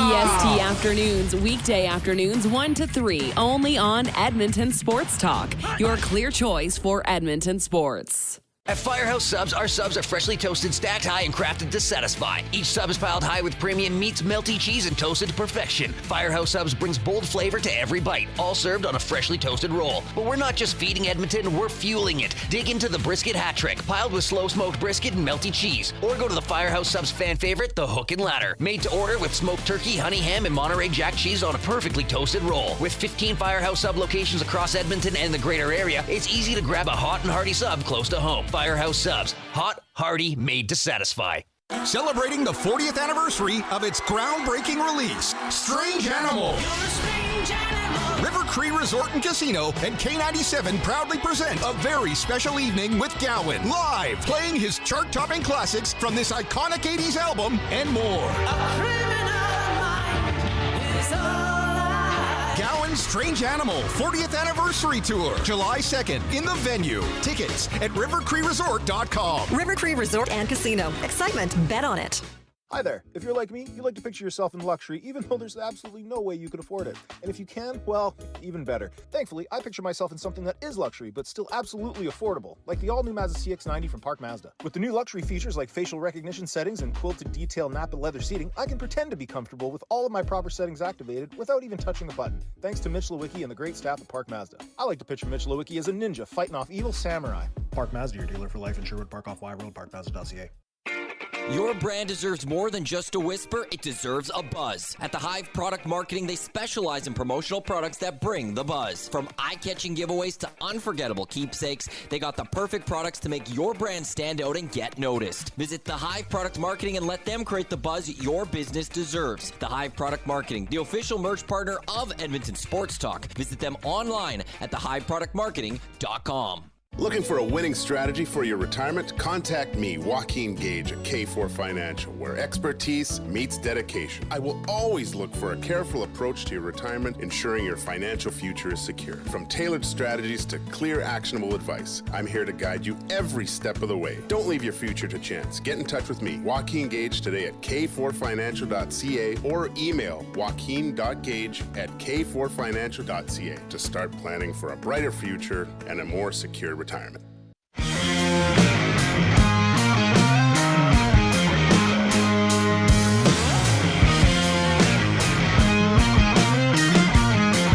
right, we've had a great afternoon. Well, for us, an afternoon, the full day here at Edmonton Sports Talk, broadcasting from the ranch. We'll be back in studio tomorrow, but we'll be back at the ranch on Wednesday, July 8th for the EST Golf Classic. Portions of this hour presented by Commonwealth Stadium. Get your tickets now for the Edmonton Elks home opener this Saturday, June 20th against Montreal. They return to kick off the season on the new field at Commonwealth Stadium. Visit goelks.com for tickets and to learn more about game day celebrations at Commonwealth Stadium. So the Limerick Challenge today was about choking, if you wanted to. Jeff in YYZ writes this: the game effort, it starts to sag. A performance with wheeze, choke, and gag. The clock does tick. Team needs a Heimlich, or the opponent has a win in the bag. That's pretty good. That's pretty good. Very good.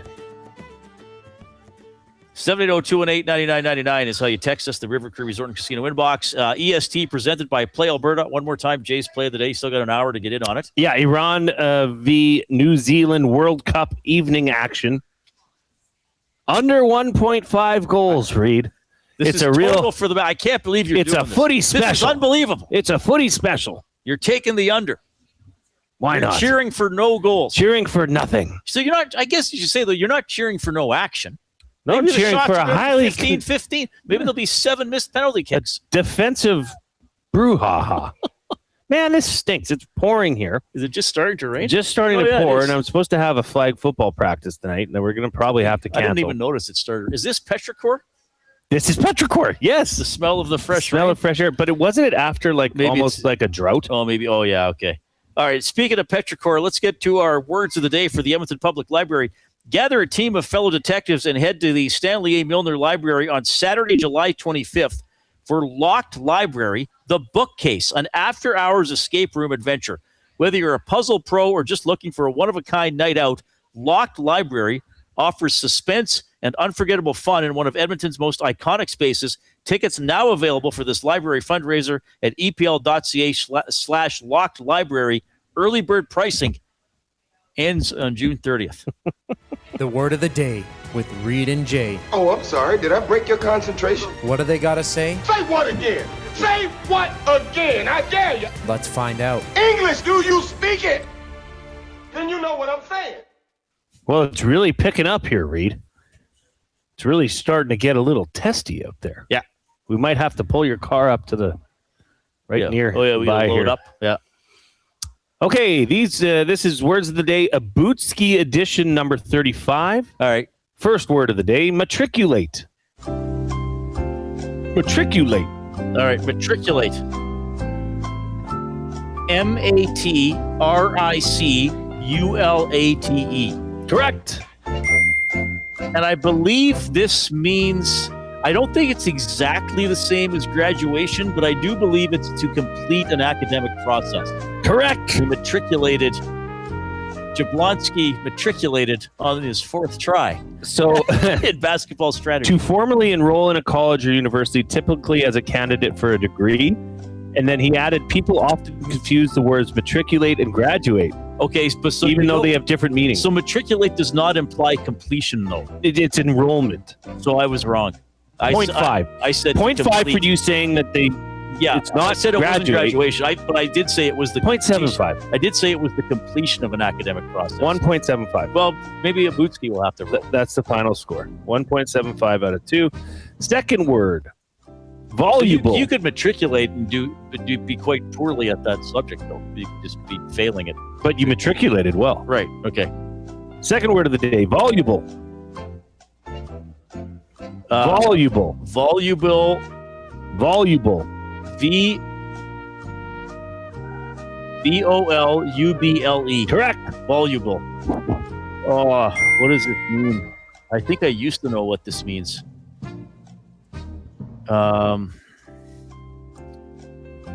Is this something that takes up a lot of space, like has great volume? Incorrect. Okay.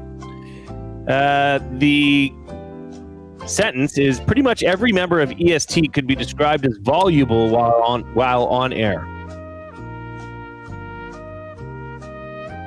Talkative? Yeah. Describe someone who speaks easily, continuously, and at great length. Okay, so more than but also you're comfortable speaking. Yeah. Yeah, so you talk a lot, but you can kind of. So that's another 0.75. So I didn't do very or no, well 0.5. We'll give you the 0.5. Partial there. It wasn't great. Spelling was good. And I was my first volume guess was way off with voluble. 3.25 out of 4 is nothing. I got to that scoff much? At. Yeah, sure, baby. No, I ain't scoffing at nothing. You ain't scoffing at that. Tomorrow, the No Marc scoffing Killam here. Show with Elks head coach Marc Killam at 5. Sean Bell will join us as well. And the live programming resumes at 6 a.m. with the Nielsen Show on YouTube, iHeart, and TuneIn Radio. And don't forget the Nielsen Show is also on 95.7 Cruise FM. Thanks to Murray McCourt and everybody here at the ranch for hosting EST today. On behalf of Zachary Kubish and Jason Milne, I'm Reid Wilkins. Have a great evening.